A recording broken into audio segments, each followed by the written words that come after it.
Phoenix, and KSLX HD2 Scottsdale, Phoenix.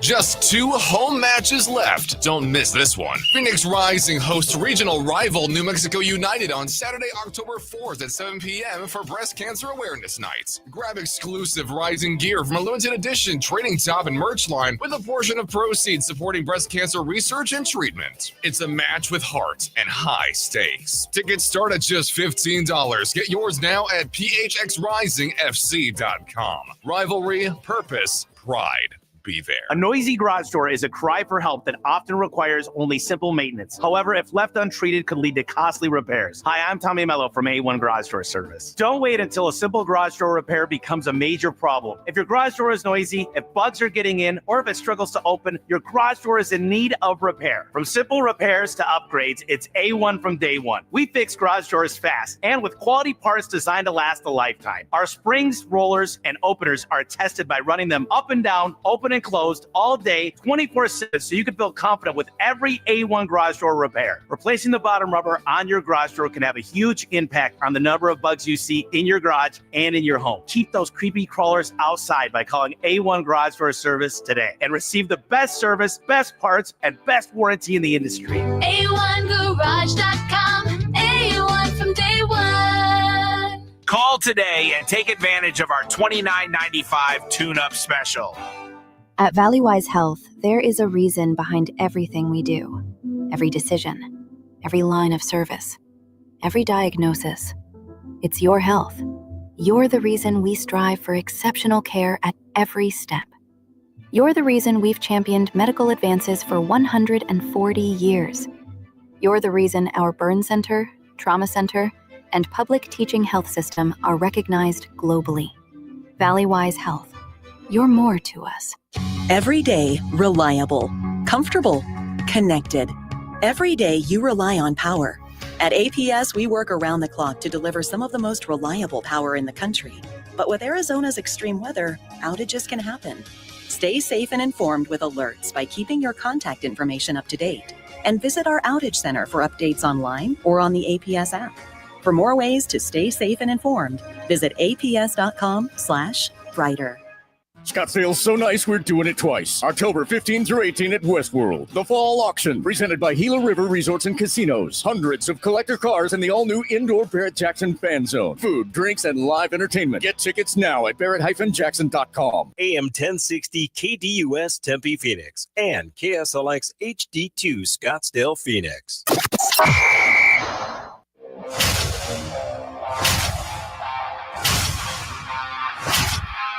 It's the lunch break.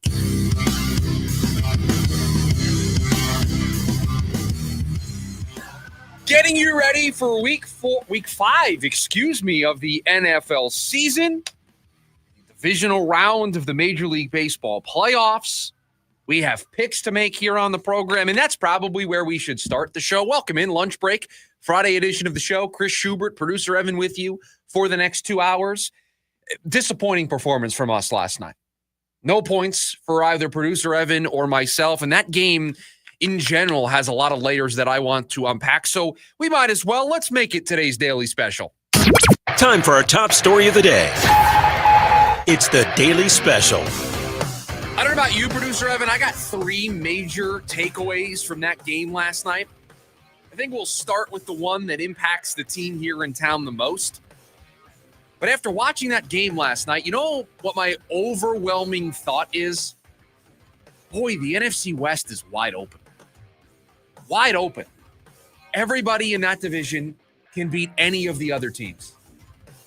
A compromised, more than compromised, San Francisco 49er team, short week, on the road, goes into LA, wins in overtime, dominating the game early. Goes to overtime, still finds a way to win with their backup quarterback. This Rams team now has got 2 losses on their record. Seattle has looked beatable. You almost beat them if you're the Arizona Cardinals last Thursday. You almost beat this San Francisco team 2 weeks ago. And I think that's the frustrating part about the Cardinals being 0-2 in the division. It's right there. It's right there for you to be in the mix, yet you have dug yourself an early hole in 2 of your first 6 divisional games this season. So you're going to have to make up some ground in the back part of this year. But boy, does this division feel wide open. Anybody can win it. All 4 of these teams can beat each other anytime they're on the football field. Because if San Francisco, as compromised as they are on a short week, can do that to the Rams, there's no reason why you can't beat the Rams. There's no reason why the next time you play San Francisco, you beat them that time. The next time you play Seattle, you beat them in Seattle. There is no reason why every single divisional game the Cardinals play this season not only can be competitive, but it is a game they can win. And that's why it's so frustrating that you lost the 2 games you did in San Francisco and then losing at home to Seattle the way that you did, because it's wide open. And San Francisco is doing this with a backup quarterback. They're doing it without George Kittle. Last night, they did it without Ricky Pearsall. They did it without Brandon Ayuk. They did it without Juwan Jennings. I mean, they did this with none of their supporting cast outside of Christian McCaffrey available to them. They went into LA on a short week and beat one of the best coaches, one of the best quarterbacks currently in the game. Just incredible. And I texted a buddy in the first half when San Francisco was up multiple possessions early. They had a 14-0 lead at one point, right? The early part of the game. I texted a friend and I said, I don't know if this is against the rules, but I want to give Kyle Shanahan the Coach of the Year award just for this performance. You heard all of the injuries that I just listed for the San Francisco team. That would be a hindrance if you had a full week to prepare for a team. That would be a hindrance if you had a full week to prepare for a home game. It was a short week on the road against a divisional opponent.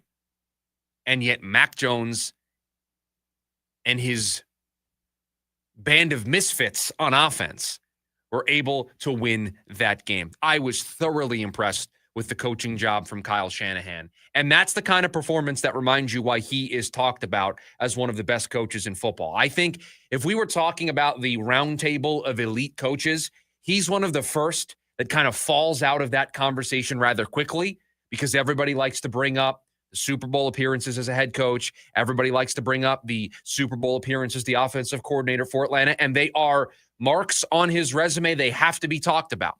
But I think a game like last night is the reminder to all of us of why he had a seat at that table in the first place. Imagine being able to go up against one of the other elite coaches in the game, not have your starting quarterback, be down your number 1, 2, and 3 wide receivers, be down your tight end, who's also an elite tight end in the sport, and be able to beat the Rams on a short week. I mean, it is a Coach of the Year worthy performance if you were giving the award off of 1 week. It just an incredibly impressive performance.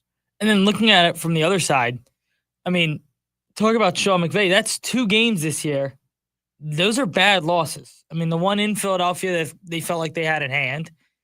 And then you have a home game against a divisional opponent with no weapons that they started the year with, and you lose both, right? So on the flip side, you look at Sean McVay and, okay, where do you go from here? You're 3-2, yeah, with two really bad losses. Last night was as impressive as a scheme as I've seen from a head coach to win a football game. I mean, Kendrick Bourne had 10 catches for 142 yards. I mean, how many guys did they feel like you're sitting on the couch there? I'm sitting with my roommate saying, wow, Kendrick Bourne legacy game.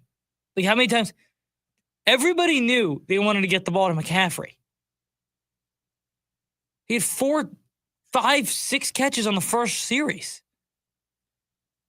And I don't want to take away from Kendrick Bourne and his big night, the 10 catches for 142 yards on 11 targets, but that's coaching.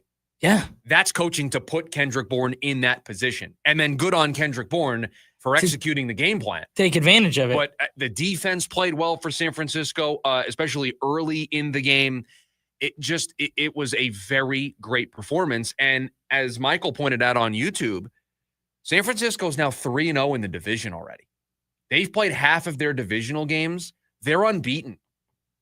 That's a tiebreaker in their back pocket that you feel like is going to come around late in the year to be a very important thing that we talk about. I mean, we're sitting here, and I've had all the questions in the world about San Francisco early in the year.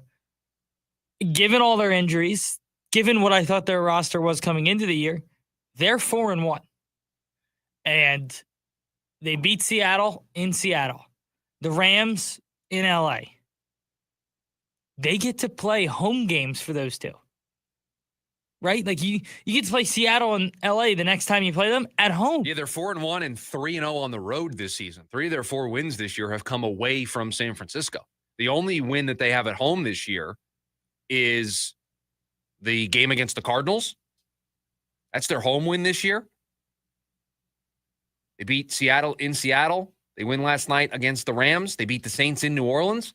I mean, those are the games that they've played. And so being 3-0 in the division, just a huge leg up, because you think 4 or 5 wins is going to put you in the driver's seat, pole position. And that's what makes the previous 2 losses for the Cardinals against divisional opponents so difficult to swallow. If you just flip one of those results, you're a 3-1 football team. You're sitting where Seattle is, and you're 1-1 in the division, and it doesn't feel lost. But looking at the standings, you're 0-2. San Francisco's 3-0. It feels lost at this point. I mean, to get that tiebreaker, you're going to have to win out in the division. They're going to have to lose out. Right. You're going to have to beat them again, and now you've split, so that tiebreaker goes out the window. And so that's why it's so important to win your divisional games, and that's why you watch this game last night and you see that the NFC is wide open, and the Cardinals haven't taken advantage. Now, they have a game on Sunday that should get them back in the win column, but it doesn't help them in their pursuit of the division. That's the thing that hurts. One other takeaway. So we talked about my 2 big takeaways, Kyle Shanahan and the performance from him and Robert Saleh and that entire 49ers coaching staff shorthanded to do what they did. The NFC West being wide open and this game last night being further proof of that.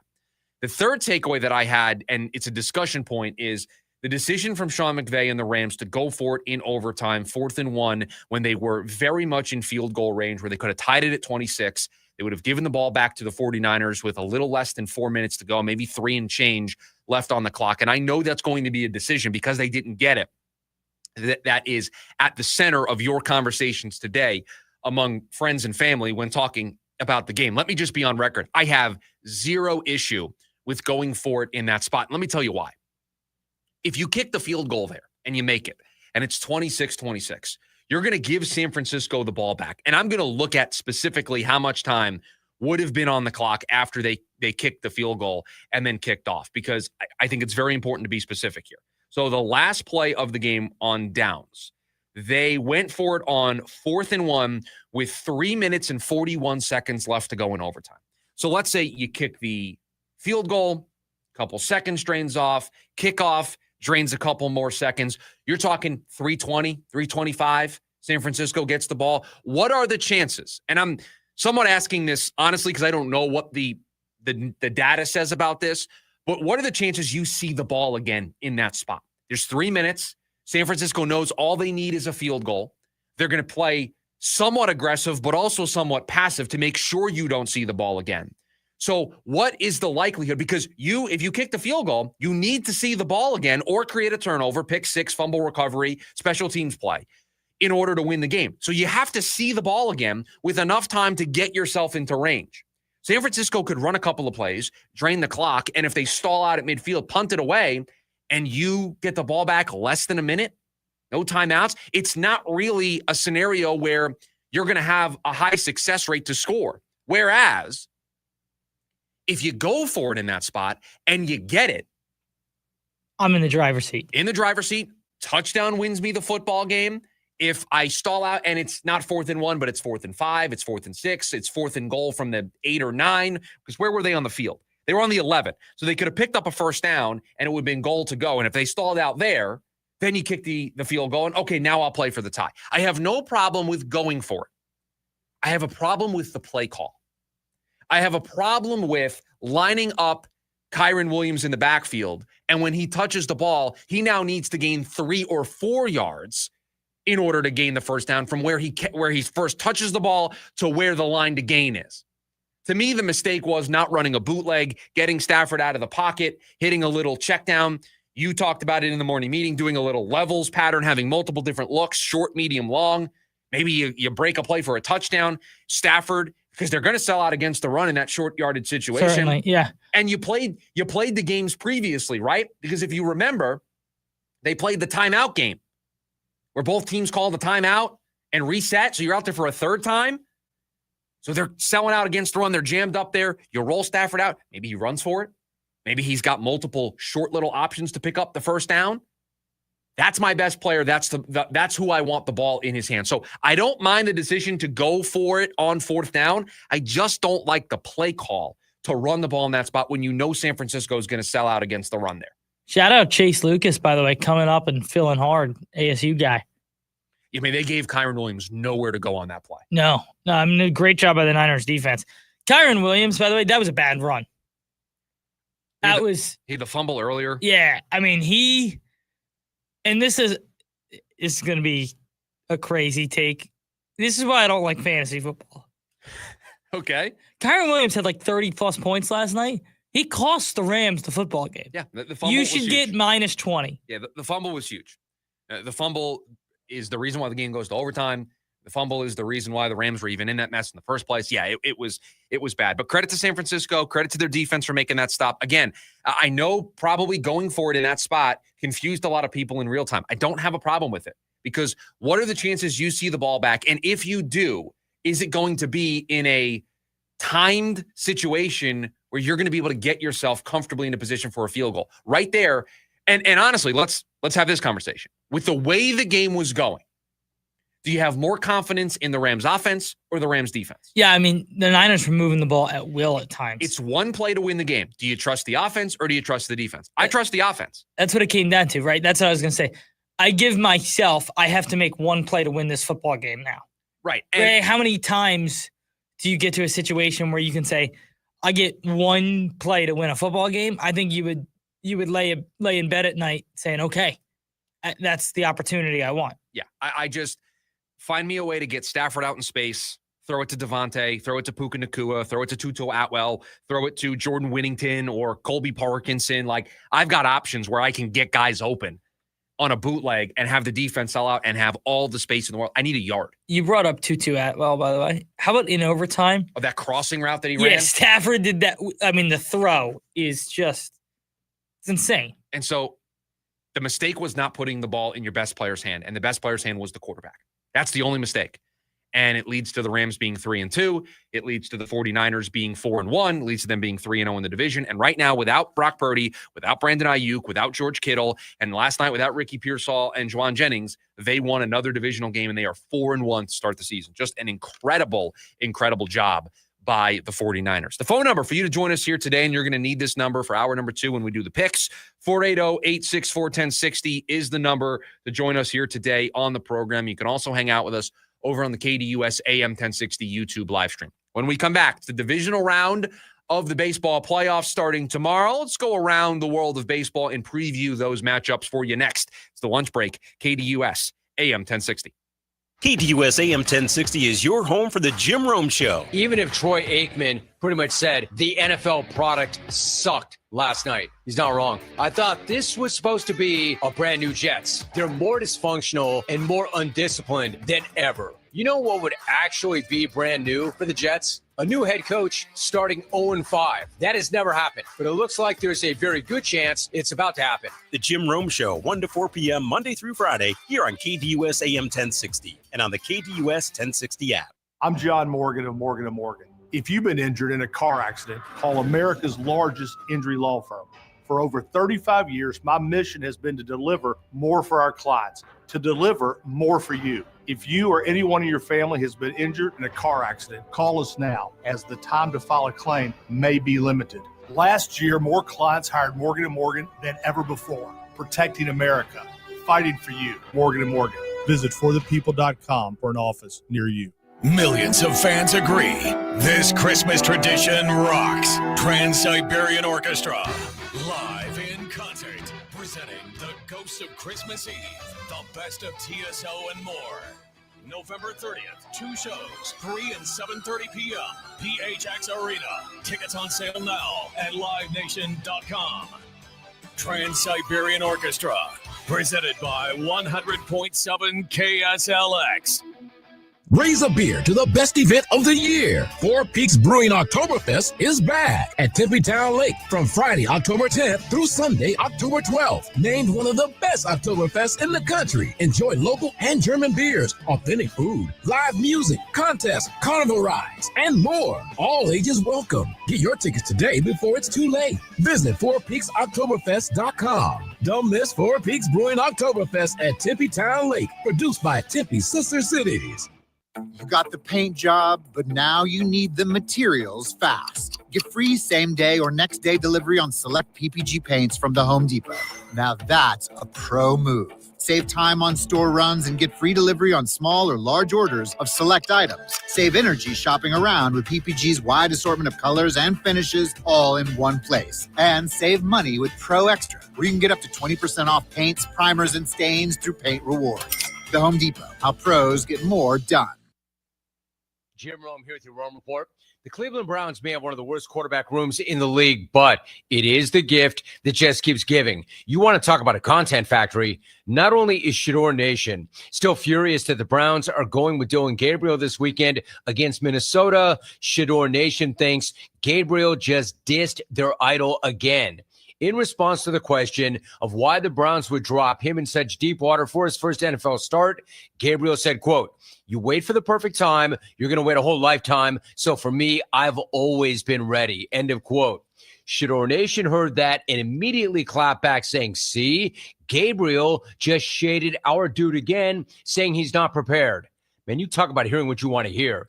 Gabriel is not using this start as an opportunity to take a shot at Shador. Stop trying to make this dude something he's not. And stop trying to make your dude something he's not. A victim. I'm Jim Rome. O'Reilly. It's Superstart Battery Month at O'Reilly Auto Parts. Get up to a $25 gift card after rebate with the purchase of select Superstart batteries. We'll test your old battery for free and recommend the right battery for your vehicle. For power, performance, and reliability, choose Superstart batteries only at O'Reilly Auto Parts. O'Reilly Auto Parts. If you're a woman, talk to your doctor by age 25 about your risk of getting breast cancer. More women under 40 are getting breast cancer, and these cancers are often more deadly. The American College of Radiology recommends you ask your doctor if you should get a mammogram before age 40, need other tests like an MRI with your yearly mammogram, or if at high risk should be checked more than once a year. For more information, visit mammography-saves-lives.org. Furnished by American College of Radiology. Join in on the Sports Zoo with Dave Rooster Beerstein. The most shocking play of the week, and there was ton. From the blocked kicks and the punt returns, but still the reality that Patrick Mahomes made the best defensive play of the weekend on a backwards pass he threw, that he then went and stole the ball from a defender. The Chiefs might have lost that game. Who knows how the momentum changes if Patrick Mahomes was to get that ball back and the Giants get that on the 5-yard line and score a touchdown. Live weekdays from 5 to 6 p.m. here on KDUS AM 1060 and on the KDUS 1060 app.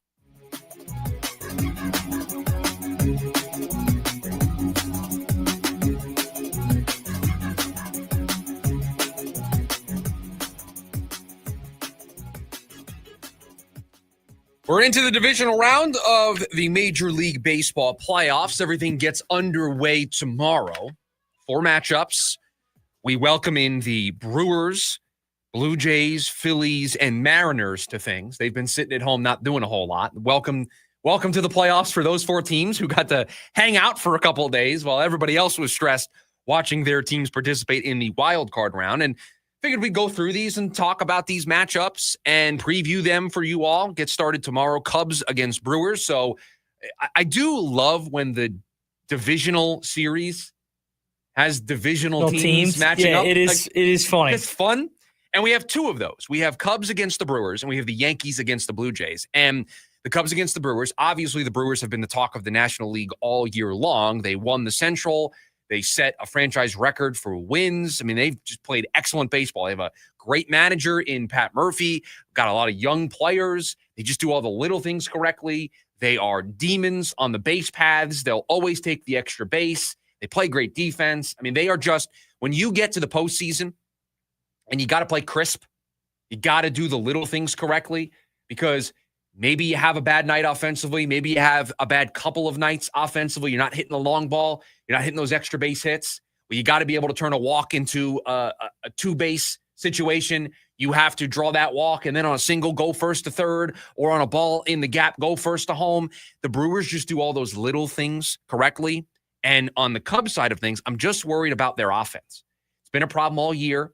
They were able to score enough in the series against San Diego, but up against this Brewers team that has some solid pitching, are they going to be able to score? I think the Brewers are the favorites in the National League because of the way they've played all year long, but this will be a great first test for them, or else it's going to be a very similar story as years past for the Brewers, where they are a team that plays well in the regular season, they get to the postseason, and they very quickly peter out. Yeah, and I think this is a kind of a different scenario for them because since the 3-game wild card, they haven't had the opportunity to get the bye. So now they have to deal with the couple days off. Everybody has conversations about what the bye is for these teams. Can you stay hot? Do the bats go cold in that time? Is it an advantage? Is it a disadvantage? I tend to think it is the advantage. And I think for the Brewers pitching, it means the world for them. So I like the Brewers in this series. I wouldn't be surprised to see this one go 5 at all. Wouldn't be surprised at all. Brewers open up, though, as only minus 125 favorites. It's interesting. I think that's kind of,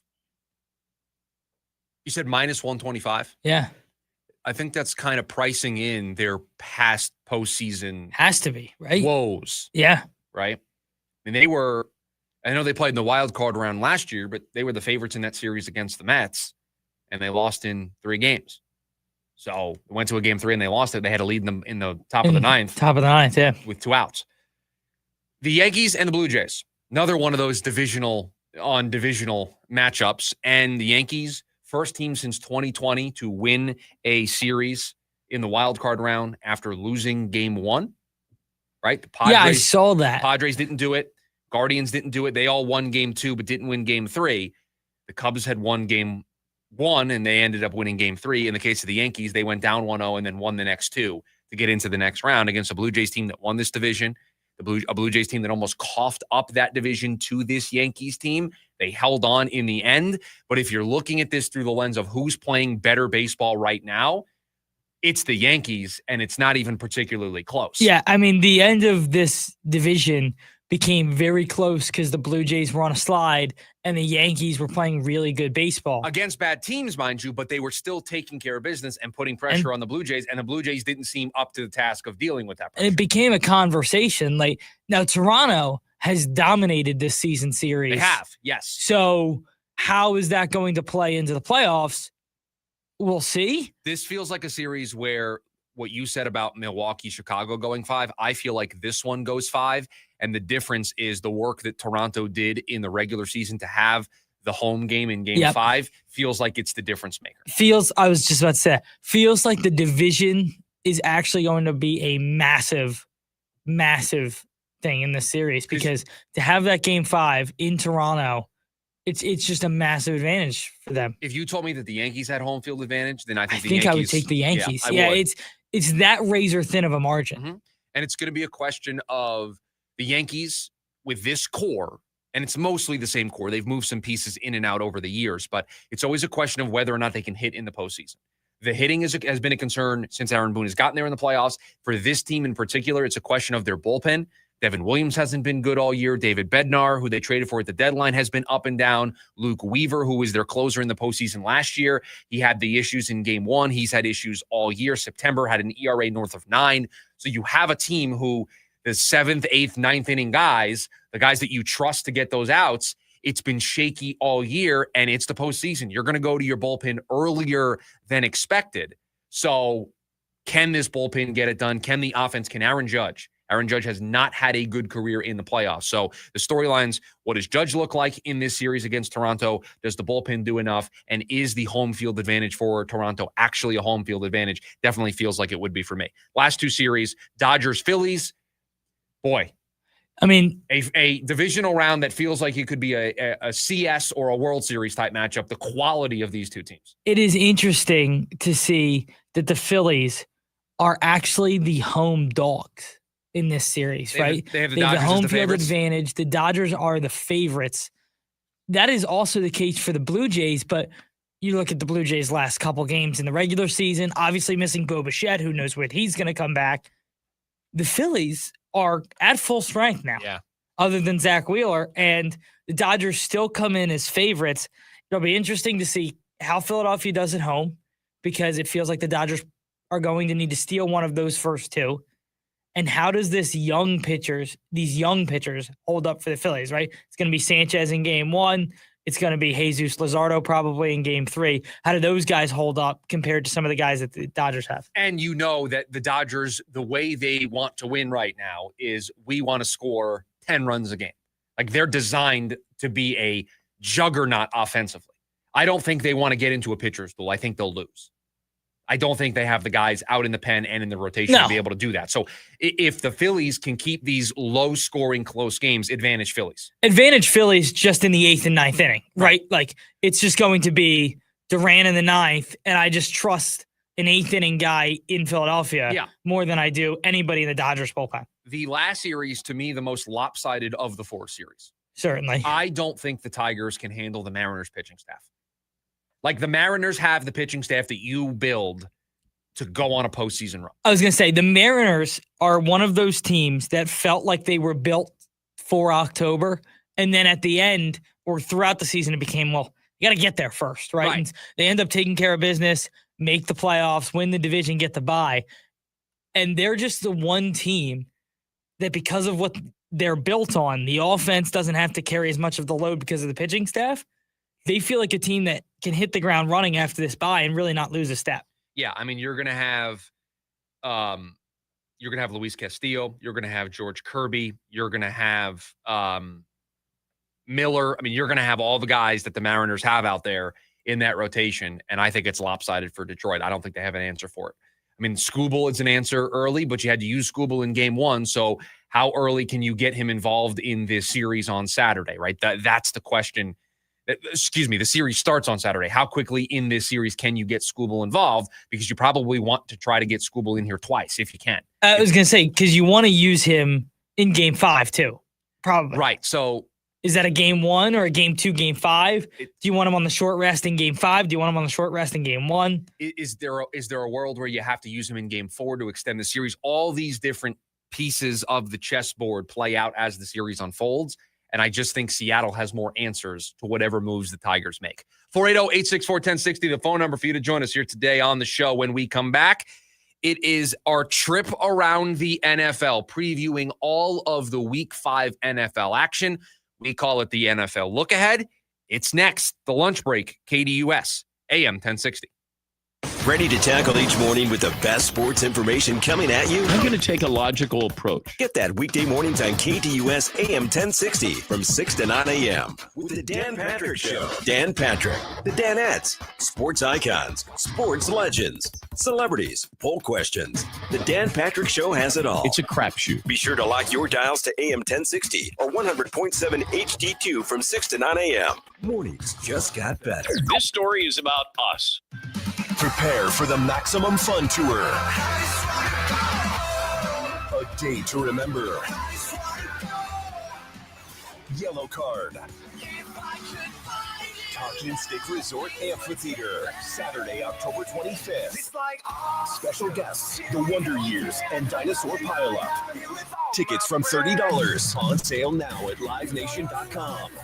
A day to remember. Yellow Card. Part of the American First Credit Union Concert Series. Connect directly, bid confidently. At Purple Wave Auction, transparency is key. With no reserves and no hidden surprises, you're connected directly to sellers so you can inspect and bid on quality equipment with confidence. Whether you're looking for ag, construction, or fleet equipment, we're here to ensure a clear, hassle-free experience. Register today at purplewave.com and start bidding with peace of mind. Purple Wave Auction, the easiest and most straightforward way to buy and sell equipment. Meet Barkley. When Barkley smells gas, he leaves fast. When Barkley hears hissing coming from a gas appliance, he leaves fast. When Barkley sees dirt or water shooting from the ground, He leaves fast. Barkley then calls 911. And Southwest Gas from a safe location. Did that dog just grab a phone and dial 911? Gas lines can be buried anywhere, so remember to call 911 and Southwest Gas. At Winco, we're working to save you money. Big savings on top quality meat, produce, seafood, and deli. Bakery fresh breads, cakes, and cookies made daily in store. Low prices on top quality national brands and thousands of our own private label. In every aisle, every department, every day. 9 stores in the Phoenix area, including the new Santan Valley location. Global Credit Union, how can I help you? It's one of those voice prompts. Representative! Good morning. How can I help? Wait, is this a real person? It's 2 a.m. We're here to help members 24 hours a day, 7 days a week, 365 days a year. Impossible. At Global, possible. Learn more at globalcu.org. Global Credit Union, your world of financial possibilities. If you could rewind 10 years, what would you do differently? Buy Apple stock at $20? Skip the Ghost Pepper Challenge? Maybe even rethink the skinny jeans. Nate here, owner of Blue Sky Pest Control. Some regrets are harmless, termite damage isn't. You can't go back in time, but you can keep termites from eating your future. Call 602-BLUE-SKY today for your free termite inspection. Hello, Blue Sky. Goodbye, pests. James out west. Mike Trout became the 59th player to hit his 400th home run. The home run record holder for the Angels. I was going to quiz you. Who do you think the number 2 is on the list for all-time home runs for the Anaheim Angels? I would assume it's Shohei Ohtani. Nope, Tim Salmon. Really? Yeah, Wow. 299 for Tim Salmon. Mike Trout got 101 more than the next guy. Naming a random MLB player that had a really good career. Yeah, dude, I loved watching Tim Salmon, bro. I'm about to cut together some Tim Salmon highlights. Every other Monday night from 6 to 7 p.m. here on KTUS AM 1060.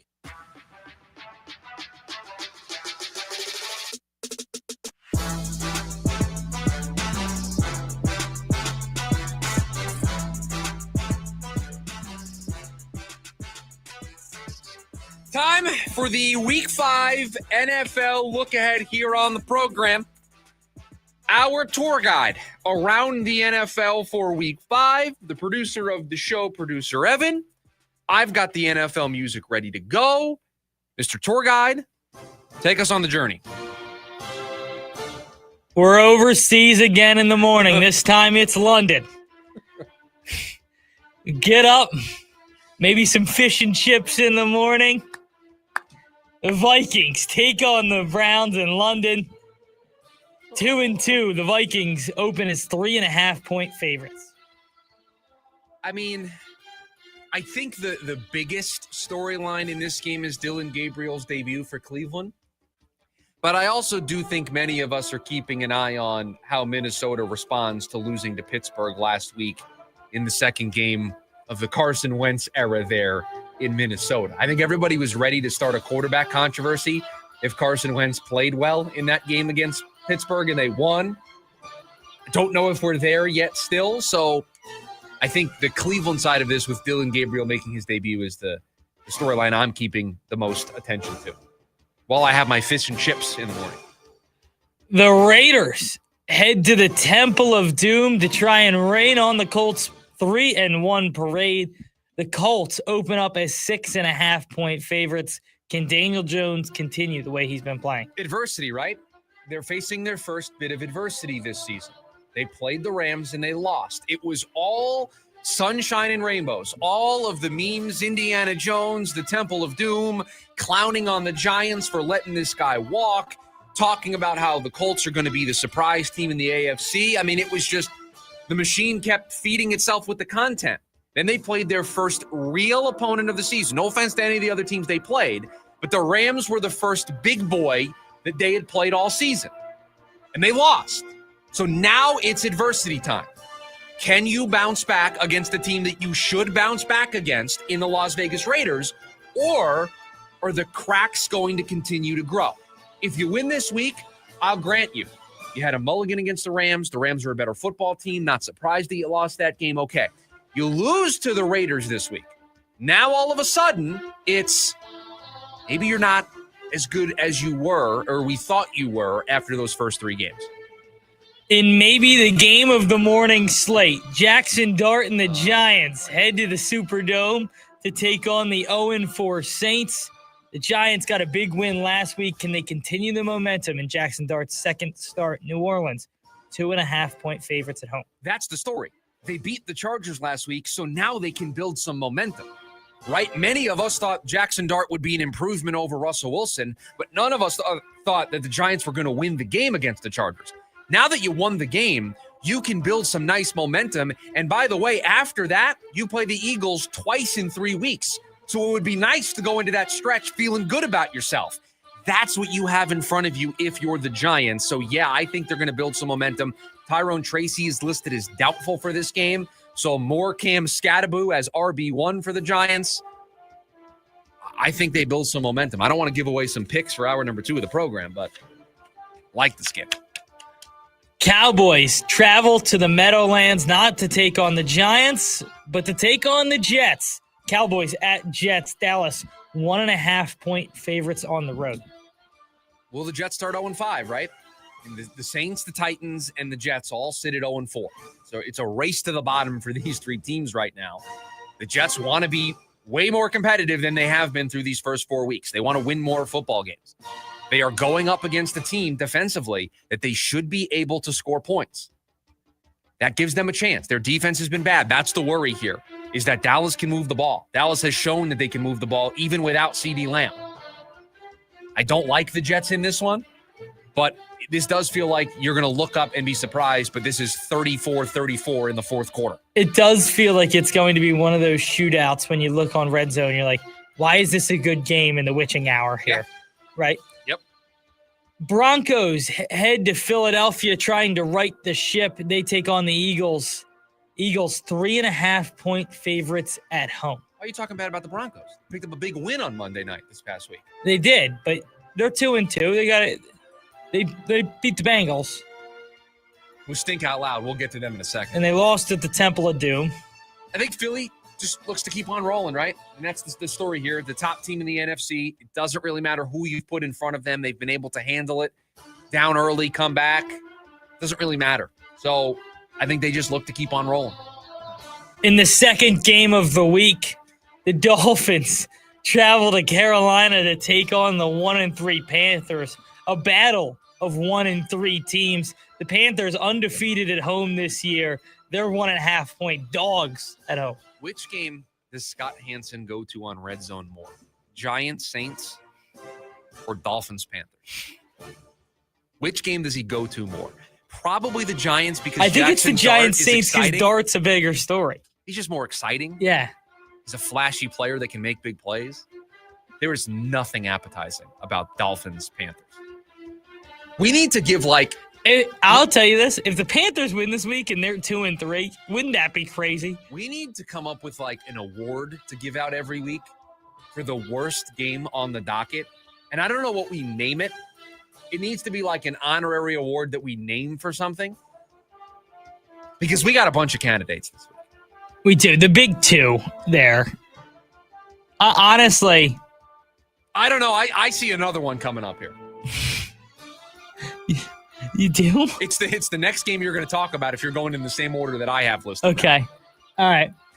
The 1-3 Texans head to the 1-3 Ravens. Both teams trying to get back on track. Houston, a 2.5-point favorite on the road. Yeah. And the reason why this is in the mix to be a part of the award this week is Lamar's not playing. He hasn't practiced all week. So I have to, with Lamar, they're 1-3. Now I have to watch a Baltimore Ravens offense without Lamar Jackson go up against a Houston Texans team that stinks. You're typing in right now. You don't know who the backup quarterback is in Baltimore. You don't know. This is great. We're going to find out together. Your reaction live to who's going to be playing in this game on Sunday for the Baltimore Ravens. First of all, I can't even find it. Ravens backup quarterback. The Baltimore Ravens backup quarterback is Cooper Rush. Cooper Rush against C.J. Stroud. There you go, everybody. Hence why this is on the short list of the worst games of the week. That's going to be one we're going to see a lot of. Imagine they lose And if Baltimore loses without Lamar, like, it wouldn't surprise me. They're 1-4 at that I mean, point. yeah. That's season over type stuff. 1-4, fighting an uphill battle in the division. Steelers on bye this week, but they're 3-1. Yesterday, we talked about, hey, you got to get to 10-7 probably. Yeah. They lose. I mean, on you have to go Sunday. 9-3 down the stretch. What about this team makes you think after starting 1-4, they're going to rattle off a 9-3 stretch? Yeah, other than past years, right? Other than just it's Lamar. Headed to the late window. Now you want to talk about a football game. This is good football. The 0-4 Titans head to the 2-2 Cardinals. What? We don't know. We're previewing that later on in the show. Oh, yeah. We skipped the Cardinals for the... I did. That was... sometimes I'm just get into a mode. It's fine. The 3-1 Bucks This is the game head I to wanted the to talk 3-1 Seahawks. Seattle -4.5 at home. Bucks coming off a loss. Can they rebound? This is your who wants to be the 2 seed in the NFC game. It feels like that, right? Who wants to be the 2 seed? Tampa, Seattle. You both want it. Who's going to go take it? Because you win this game, you're in the driver's seat for the 2 seed, and you're right there if Philly slips up. That's what this game is about. 2 teams in position to be the 2 seed in the NFC, the second best team. Who can take advantage? Do you prefer the 105 or the 125 games? Love a good 125 start. Love a good 125 start. Let's get into both of those. The Lions travel to Cincinnati to take on Jake Browning and the Bengals. Detroit's a 10.5-point favorite. What is, I know you don't know the answer, but we need to find the answer. What is the most number of points Cincinnati has given up in a home game in their franchise history? Because depending on what the number is, that record gets broken this Sunday. The Lions may drop 60 on this defense. That's how bad this game's going to go for the Cincinnati Bengals. Their offense can't move the ball. Their defense has been bad all season. And it's the Detroit Lions who have one of the best offenses in the sport. What has your research brought back? 51 points. New record coming against the Saints in 2018. So the Saints in 2018 scored 51 points. That doesn't seem right. I'm not questioning you. I'm not saying you're. Yeah, I mean opponents' points. The Cincinnati Bengals lost to New Orleans in November 11th of 2018, 14-51. They lost 51-14 at home to the Saints. Yeah, I think that record gets smashed this Sunday. That's crazy. I need while you're giving me the next game, I'm gonna find that box score. What was it? November 11th, 2018. Okay, I got it. The next game and the last one of the Sunday slate before Sunday Night Football, Washington heads to the Chargers in what should be a very interesting game. Chargers, 3.5-point favorites coming off a loss at the Giants. I'm very confused on how they scored all these points. Drew Brees threw for 3 touchdowns. Alvin Kamara rushed for 2. Where'd they get the rest of the points from? 51 points on the road. I'm floored by this. Let's see. What else do we got here? Field goals. I mean, they just scored a ton. Sorry, what was the next game that you wanted me to talk about? I'm just distracted by this 51-point road performance. The Commanders head to LA to take on the Chargers. Chargers are 3.5-point favorites after a loss against New York last week. Yeah, I mean, Jaden Daniels back for the Commanders. This is a really good quarterback matchup. That's my thought on this game. 2 really good young quarterbacks going up against it. No Terry McLaurin, though, for the Commanders. Jaden Daniels back, no Terry McLaurin, though. It does feel like the Chargers get back on track, get to 4-1. And then if you're the Commanders, you're 2-3, kind of fighting an uphill battle, right? Yes. Feels as if the Eagles get a win, you're 3 games back in the division already. Yep. On Sunday night, the Patriots take on the Bills in a battle of the AFC East. Buffalo, 8.5-point favorites at home. Can the Patriots hang? That's the question. I think Buffalo wins the game. Can the Patriots show that they can hang with the Bills? This is first year for Mike Vrabel. Got to be able to showcase that you can hang in the division if you want to be a fringe wild card team. So this is what this game's about for New England. Can you show an ability to do the small little things right? Don't commit too many penalties. Don't turn the ball over. Keep this game close into the fourth quarter. On Monday night, the Chiefs head to Jacksonville to take on the 3-1 Jaguars. Kansas City is a 3.5-point favorite on the road in Jacksonville. This feels like the season for the Chiefs, no? Certainly you does. Lose this game, I think everybody's going to be out on you. You win this game, people are going to start to believe again. People that have been sitting out, not sure what you are. And by the way, the Chiefs probably win this game, and Travis Kelce has a huge night. New Taylor Swift album came out today. Nice. So, have you listened at all? A little bit. Are you a Taylor Swift fan? I am. Fiance loves her. Yeah. So album came out 6 a.m. this morning. Songs are playing in our room. I got to listen to one start to finish. Okay. It was okay. I like her older stuff. Her newer stuff doesn't appeal to me. I don't have a full album breakdown for you just yet. Yeah. You got 2 weeks. I got 2 weeks. I'll report back when I get back. But I think Travis Kelce, best game of the season incoming would be my guess. That is your Week 5 NFL look ahead. When we come back, goes up hour number 1, a little buy or sell here on the program. It's the lunch break, KDUS, AM 1060.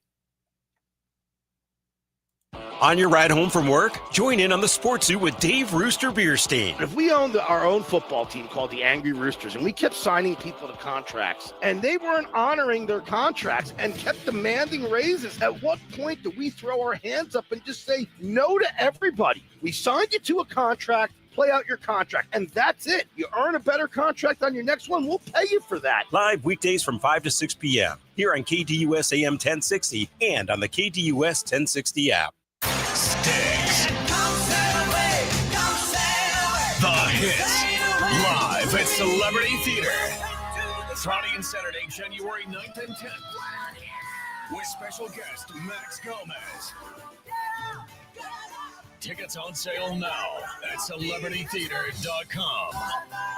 A trip through all their best. Don't miss Sticks Live.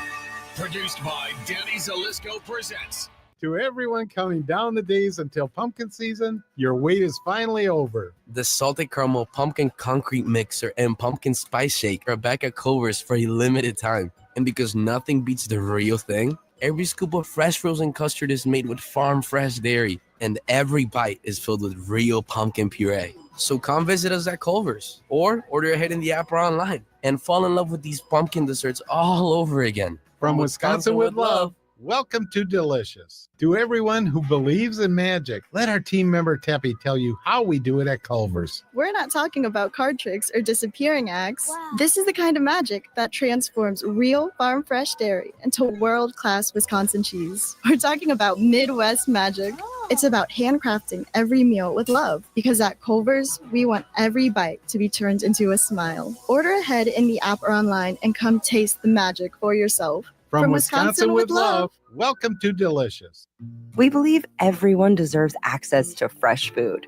That's why the Kroger Company created the Zero Hunger, Zero Waste program to share fresh food with the people in our communities. Our program and foundations have donated 3 billion meals since 2017.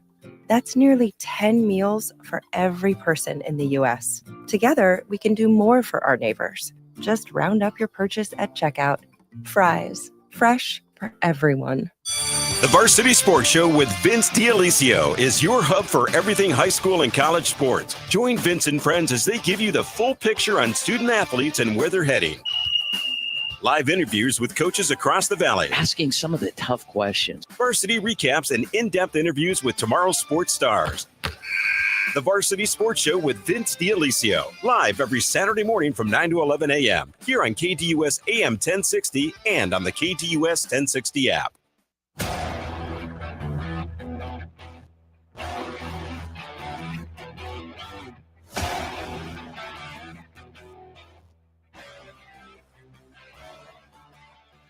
Closing up hour number 1 here, the lunch break. Chris Schubert with you. Thanks for hanging out with us. Buy or sell. Hottest stakes in all of sports talk radio. Once again, we are up against it. We're going to have to fly through these. So give me your best, producer Evan, here for buy or sell. Playoff baseball is the best of the postseason. Sell. It's playoff hockey. It's not even close. And I love baseball. Here's the one thing I will tell you about playoff hockey and playoff basketball. 7 games in the first round is too long. The 3-5-7-7 setup for baseball is perfect. I don't like the 5. You don't? I really enjoy the 5 game. Just give me a good old-fashioned 7-game series. It's too long. All reliable. It's too long. Kyler Murray will have his best game of the year against the Titans. The best part is I don't have to answer for any of these for 2 weeks, so I can just say whatever I want. He will have his best game of the season? Yes. Buy. You're going to buy this? I mean, he certainly has to, right? I know that's not the take. The take is, will he? If he doesn't, you're going to have a field day next week on the show. Yeah. You're going to have an absolute field day talking about. No, it's going to be really bad. I have no idea what I'm going to be walking back into in 2 weeks. I will buy this take for right now. The Seahawks will win the NFC West.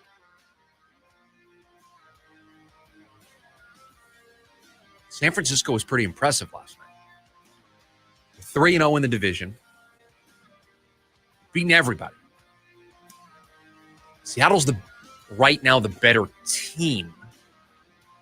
I like the coach better in San Francisco. The Seattle defense is good. Offense is better than I thought. San Francisco's kind of doing this with smoke and mirrors. Rams have 2 bad losses on their resume. Cardinals are 0-2 in the division. Going to be hard to dig out of that hole.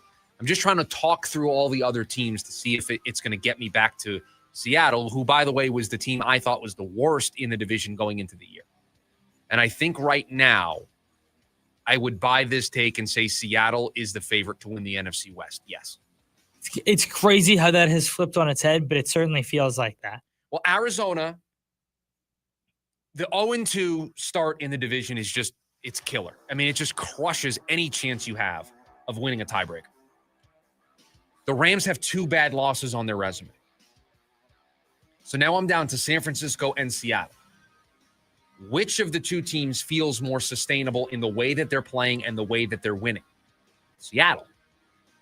Certainly. So that's why I picked Seattle. Yeah, I like it. All right. Are you ready for our last 2? Sure. We're going to get through all of them. I'm surprised. Maybe 1. Dylan Gabriel will win his first start in London. Is Carson Wentz starting this week for Minnesota? Or is J.J. McCarthy back? I believe it's Wentz. So it's Wentz for a third week? I'll double check that, but I'm pretty sure it's Wentz. Carson Wentz, Dylan Gabriel. Minnesota coming off that tough loss in Dublin to the Steelers. Cleveland Wentz is starting. Making the change. Gabriel, defense is good. Boy, this defense feels like it creates a couple of turnovers against Carson Wentz. Yes, Dylan Gabriel wins the start on Sunday. I like that. Does he look good in it, or do they win because of That's not defense? what you asked me. You asked me if Dylan Gabriel wins his first start. I think he'll be 1-0 as a starter. Okay. I think the defense is going to create a couple of turnovers against Carson Wentz. Turnover-prone quarterback, defense that's been a wrecking ball all season. Feels like a recipe for a couple of turnovers to swing the game to the rookie QB. Last one. The winner of the National League will come out of the Phillies-Dodgers series. Sell. Like the Brewers. I like the Brewers. Yep, I really do. I think this is the Brewers' year. I don't know if they'll win it all, but I think the Brewers win the National League. I think this is the year they shake that narrative of being a team that never gets it done in the playoffs. That always has a great regular season, but plays in a division that's, let's face it, of the 3 divisions, is normally the weakest of the 3. And they peter out early in the postseason. I think this is the year they change that narrative. Hour number 1 of the program in the books. When we come back, we got Cardinals, D-backs, and picks to make an hour number 2 of the program. Thanks for hanging out with us. It's the lunch break. KDUS, AM 1060.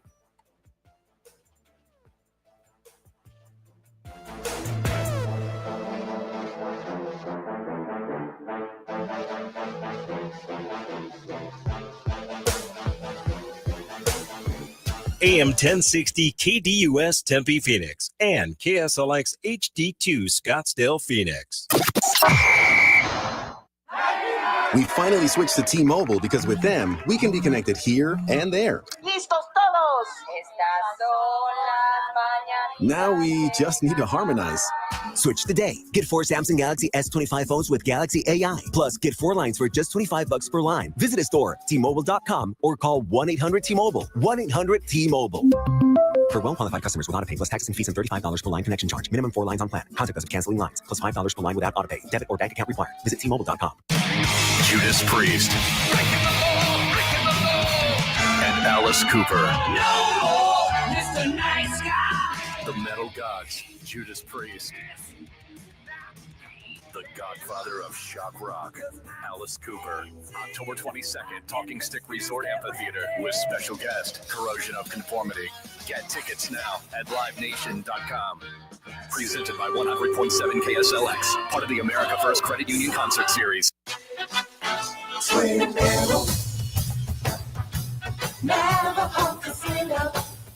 Make this Halloween electrifying by winning a brand new VW all-electric van. The place to come when you're gonna have too much fun.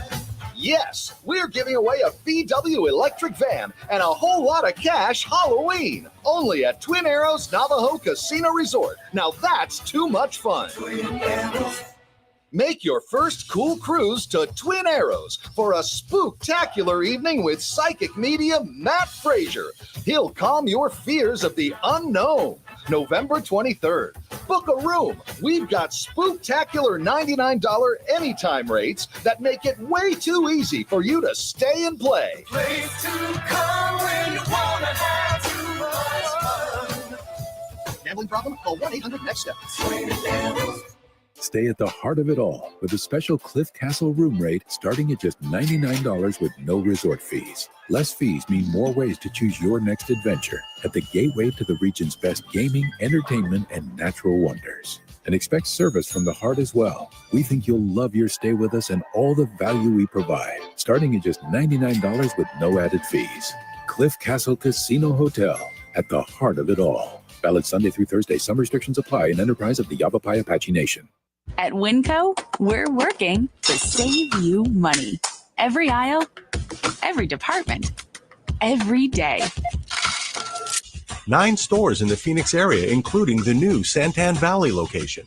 AM 1060 KDUS Tempe Phoenix and KSLX HD2 Scottsdale Phoenix.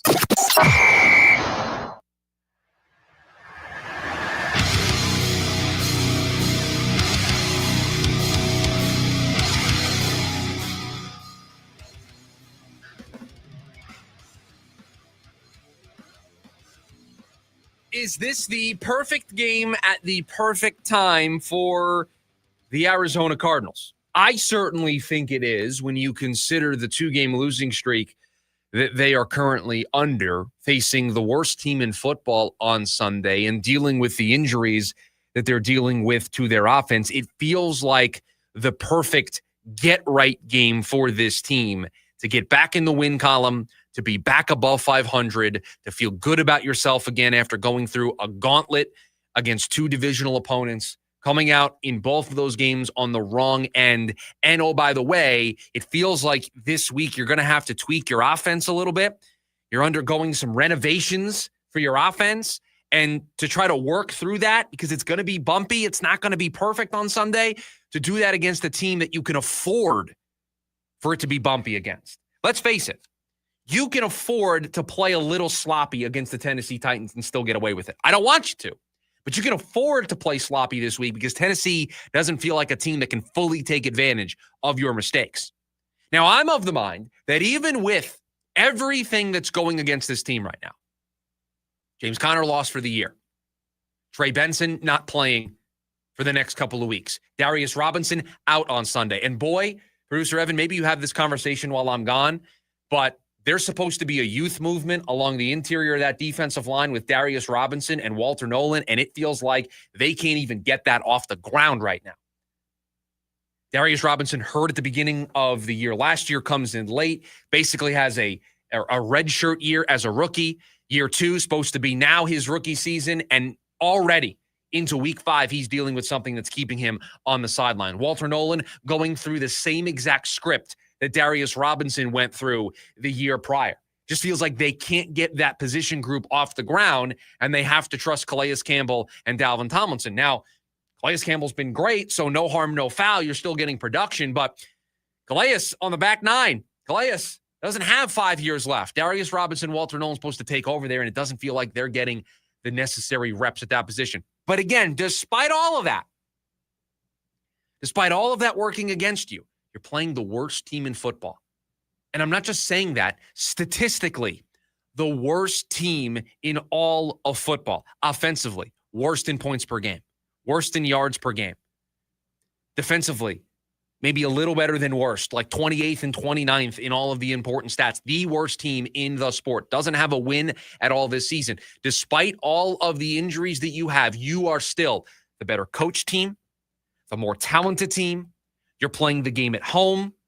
This is the game to have a marquee performance.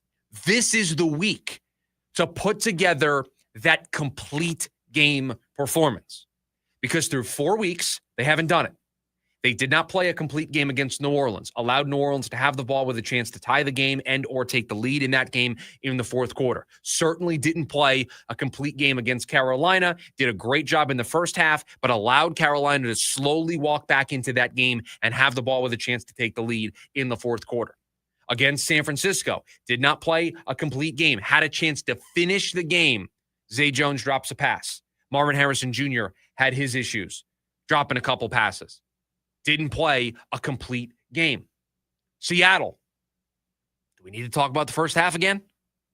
The Arizona Cardinals have played 4 games this season. Not once in those 4 have they put together a complete performance on both sides of the ball for all 4 quarters. This is the week. I'm sorry, there are no excuses for you to not have a complete game on Sunday. More talent on the coaching staff, more talent on both sides of the ball.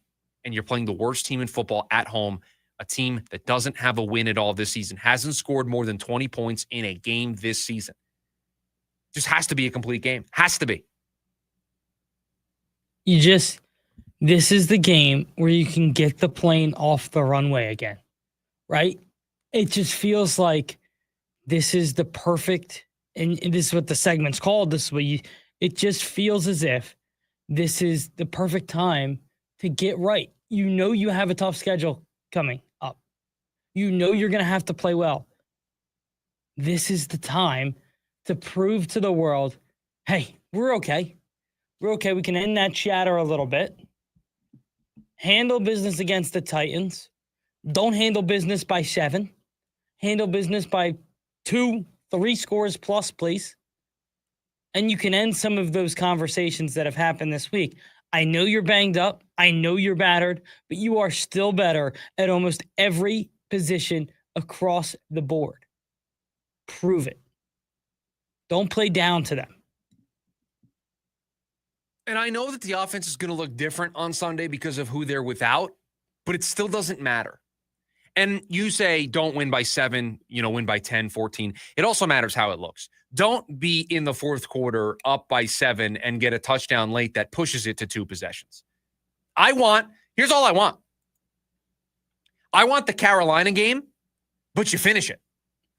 I want the Carolina game where you score on that touchdown drive instead of Kyler throwing the interception that allows Carolina to get back in the football game. That's it. That's all you have to do. You played through the first 3+ quarters of that game, the type of football that I want to see you play on Sunday against the Tennessee Titans. And you had the drive in the fourth quarter to put the nail in the coffin, to end it, to complete the performance. You just didn't do it. Play the same game you played against Carolina, but finish the game.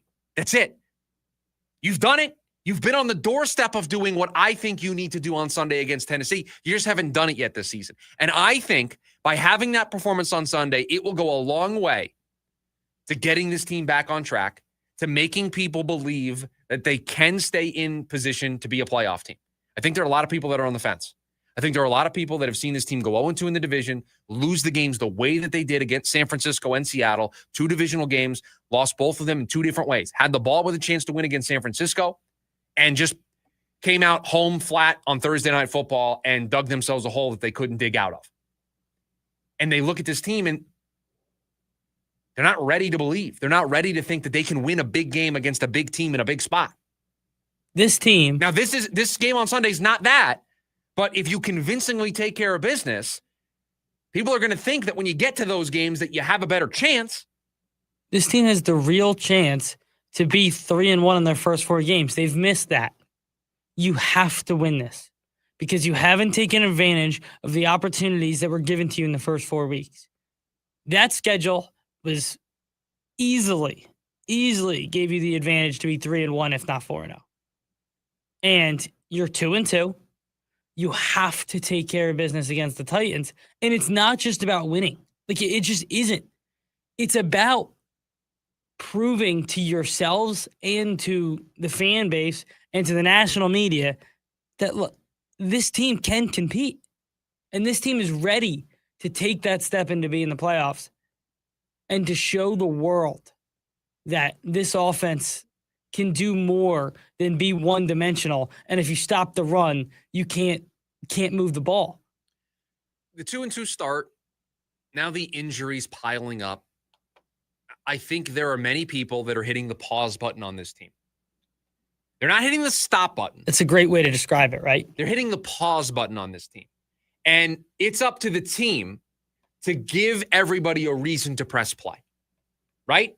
And I think a dominating performance on Sunday is the start of you. And I think there will be some people that will hit the play button on Sunday. There will be some that will say, nope, I'm keeping you on pause. It's just the Tennessee Titans. You did what you were supposed to do, but I got to see it. Because then at that point, your 3 wins, New Orleans, Carolina, Tennessee. That's not a who's who of great teams in the NFL. No. I don't think there are people that are hitting the stop button yet. I think many people have hit pause. If you lose on Sunday, I think there's a lot of people that are going to hit the stop button, myself included. I think if you play a close game on Sunday, there are going to be some people that hit the stop button. I think no matter what, you're not getting people to press the play button. You can move them closer. They can be hovering over it. But you have a team right now where everybody has hit the pause button because they just don't know, and I don't know. I don't know what this team is. I know what they're not right now. They're not a playoff team right now. They're not playing like a playoff group right now. 13 games to go, plenty of time to get there. Games on the schedule that you circle and you say this team can win this game. They can win this game. Not they will win this game. They can win this game to get to 9, 10, 11 wins and make the postseason. It's there. They haven't given you a reason to press play again. I mean, we've talked about it, but how many games do you truly trust them in on the rest of their schedule? It's not many. It's none of the important ones, I'll tell you that. Like, you look at the 50-50 games and look across the sport, right? If the Chiefs play a 50-50 game, you look at Mahomes, you look at Reed, and you say... You take Kansas City. They're going to win this game. Baltimore, Lamar, Harbaugh, regular season, not postseason. You look at those games and you say, they're going to win those games. You look at last night notwithstanding, McVay and Stafford, right? You just assume that in those 50-50 games, you got the coach, you got the quarterback, you're going to find a way. The Cardinals don't have that structure where you feel like they can win the 50-50 games. And Code points out on YouTube, it's a big spot considering the trajectory of the team. If they lose, it's full panic mode. No doubt about it if they lose the game on Sunday. It's not even panic mode. I just think that Press the stop button. so many people would say the season's over. Yeah, press the stop button. I think you're past panic. I think you're almost in panic now. Because if they lose on Sunday, and I don't think they will, it's not an official play for me for the picks. I don't think they lose on Sunday. I think they win. The thing I'm more worried about is the convincing part of it. I'm worried that it's going to look very similar to the way the first 4 games went, where it's just back and forth, it's close, and they win the game late. Like, that's what I'm worried about, not getting the convincing, complete game that we're all looking for. But if they do lose the game, I mean, honestly, isn't it back to square one for everybody? It's square one for the quarterback. It's square one for the coach. Like, I think in general, I'm pro Jonathan Gannon here on this show. How could I honestly be pro Jonathan Gannon if they lose this game on Sunday? You can't. You can't. I said this in the morning meeting, obviously joking, but a little serious. If they lose this game, they should fire the coach. And obviously, exaggeration, joking. If they lose this game, he's on the though, hot seat, though. If they lose this game, that seat gets really, really hot. And if they lose this game, I think that it gives us a pretty good trajectory of where the rest of the season's going to be. And that would tell me that they need to fire the head coach. Because if you lose this game on Sunday, now you're moving backwards. And I think you said this to me off air earlier in the week. I think it was you who said this to me. If you lose this game or you lose games like this, now you're moving backwards. You're not moving forwards the way you have over the first 2+ seasons. You lose a game like this on Sunday, even with the injuries that you have, you're now moving backwards. Now, I don't know if you're the better coach on Sunday. If Brian Callahan and the Tennessee Titans beat you on Sunday, like, I don't know what matchup I'm going to pick you as the better coach. I don't know if there is one. There isn't one at that point. Coach, as I like to say, meaning me, Chris, you can't play with your food. Optics need to be good. Yes. That is what this game needs to be. It can't be a play with your food type game. It can't be we're dominating early, but we let Carolina back into the game type atmosphere. It can't be New Orleans has the ball driving to potentially tie and or win the game late. It can't be that type of game. It can't. Because you're going to continue to be on the pause button. You're not going to press play. In this game, more than any this season, perception is reality. Yes, optics matter for this game. We said it yesterday. Style points matter for this game because the season feels like it's on a knife's edge. It feels like people are looking for a reason to be in or out. Don't give them a reason to be out. I don't think you're going to give them a reason to be in on Sunday, but this is the type of game where you can give people a reason to be out. Trust me, you can give me a reason to be out. I still think this team can reach all of their goals and aspirations and expectations of the year. You win this week, you're 3-2. I still think you have a bunch of winnable games on your schedule. I know there's many question marks around the offense right now, but I still think you're coached well enough. You've got talent on defense. You have talent on offense. You can figure this out. But if you lose, man, it's back to square one. You worry and you wonder, do we have the right group? Do we have the right GM? Do we have the right coach? Do we have the right quarterback? Do we have the right infrastructure? You thought you did. A loss like this, and I know it's just one game, but a loss like this, it makes you question all of it. I don't expect that to be the case. My worry for this game on Sunday is, do we get the style points? Do we get the optics that we all want from this game? That's my worry. My worry is this looks like the wins against New Orleans and Carolina. 480-864-1060, the phone number for you to join us here today on the program. It is hour number 2 of the show, so you're going to need that phone number. I'll repeat it again for everybody, 480-864-1060. Coming up in a little bit, not next segment, but the segment after, we got the picks. We need somebody to represent Team Listener, make a 3-point play, a 2-point play, a 1-point play, and represent Team Listener against the show this week for the Pick'em contest. You're already up big on both Producer Evan and myself. I lost my 3-point play.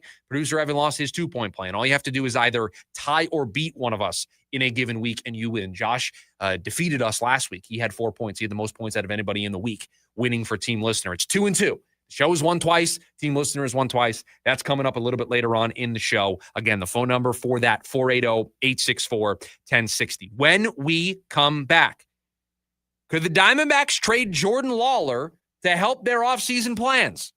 That's next. The lunch break. KDUS, AM 1060.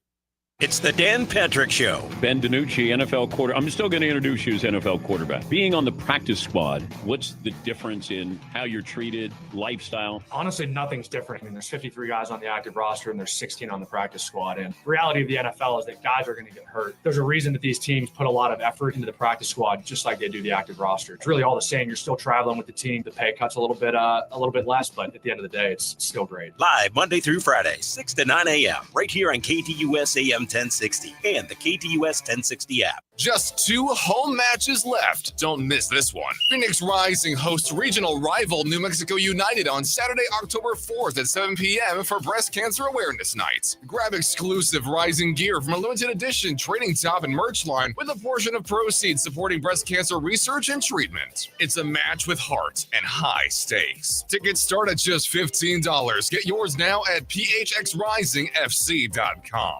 Rivalry, purpose, pride. Be there. Breaking Benjamin. Stay forever. And 3 Days Grace. Live. October 8th at Desert Diamond Arena with special guest Return to Dust. Get tickets now at livenation.com. Don't miss Breaking Benjamin and 3 Days Grace, presented by the Big Red Radio. The year-end savings have arrived at Scottsdale Mitsubishi. Right now, you can receive a 0% APR for 60 full months on all new 2025 Mitsubishi models. You heard right. 0% APR for 60 months on the 2025 Mitsubishi Outlander, Outlander Sport, Outlander PHEV, and Eclipse Cross. Think how much you'll save when you pay no interest. Come see us at the Scottsdale Auto Show at the 101 in Indian School. The name to remember, Scottsdale Mitsubishi, Scottsdale Mitsubishi. Go to scottsdalemitsubishi.com for full details on approved credit, another Mark Auto Group dealership. Want something fast and fresh for lunch? Try the Peter Piper Pizza all-you-can-eat weekday lunch buffet. Available from 11 to 2 every Monday through Friday, Peter Piper Pizza's lunch buffet is loaded with delicious pizza, fresh chopped salad, garlic cheese bread, and our famous cinnamon crunch dessert. Our dough is made from scratch every day and topped with real mozzarella cheese and the freshest ingredients. For the best all-you-can-eat pizza and salad lunch buffet in town, head to Peter Piper Pizza from 11 to 2 every Monday through Friday. At Peter Piper Pizza, the fun is baked in. Patrick, and this is Above the Noise. If this season has taught us anything, it's this. Backup QBs matter more than ever. The Niners are living proof. Last night, they entered as 8.5-point underdogs with their starters sidelined. And by the final whistle, they walked off with a statement win over the Rams, fueled by more than 340 passing yards, 2 TDs from their backup, Mac Jones. He's now 3-0 as a starter. San Francisco's 4-1 and still looking every bit like a contender. Contrast that with Cincinnati. The Bengals have sputtered behind Jake Browning. The production isn't there, and the window to compete feels like it's slipping away. One team plugs in a backup and keeps the machine rolling. The other falls flat. This is the lesson. The gap between just another guy and a competent, prepared quarterback can swing a season. We know that injuries are always looming in today's NFL. A franchise can no longer treat its QB2 as an afterthought. Right now, it's the difference between winning and waiting for next year. I'm Dan Patrick, and this is Above the Noise. You ever find yourself walking up to your car and thinking, I don't know, should I get that fixed? A dent from maybe backing out too quickly, scratch from the shopping cart at the grocery store, the bumper you swear wasn't hanging like that last month. You brush it off. You kind of look elsewhere when you're walking by your car. You tell yourself it's not a big deal. But over time, those little things start to stack up. They can turn into bigger problems. You don't need a new car. Your car just needs a fresh start. That's where Mako comes in. They make it really easy. Mako works with your budget, gets the job done fast, and backs it all up with a national warranty. They even give you a free estimate when you stop by your local Mako. Mako's been doing it for over 50 years. They've helped millions of drivers get back on the road with confidence, and they can do the same for you. Go in, get the free estimate, find out how long it'll take to get the job done, and it's all backed up with that national warranty. And just remember, better get Mako. KTUS AM 1060 is your home for the Jim Rome Show. Even if Troy Aikman pretty much said the NFL product sucked last night, he's not wrong. I thought this was supposed to be a brand new Jets. They're more dysfunctional and more undisciplined than ever. You know what would actually be brand new for the Jets? A new head coach starting 0-5. That has never happened, but it looks like there's a very good chance it's about to happen. The Jim Rome Show, 1 to 4 p.m. Monday through Friday, here on KTUS AM 1060 and on the KTUS 1060 app.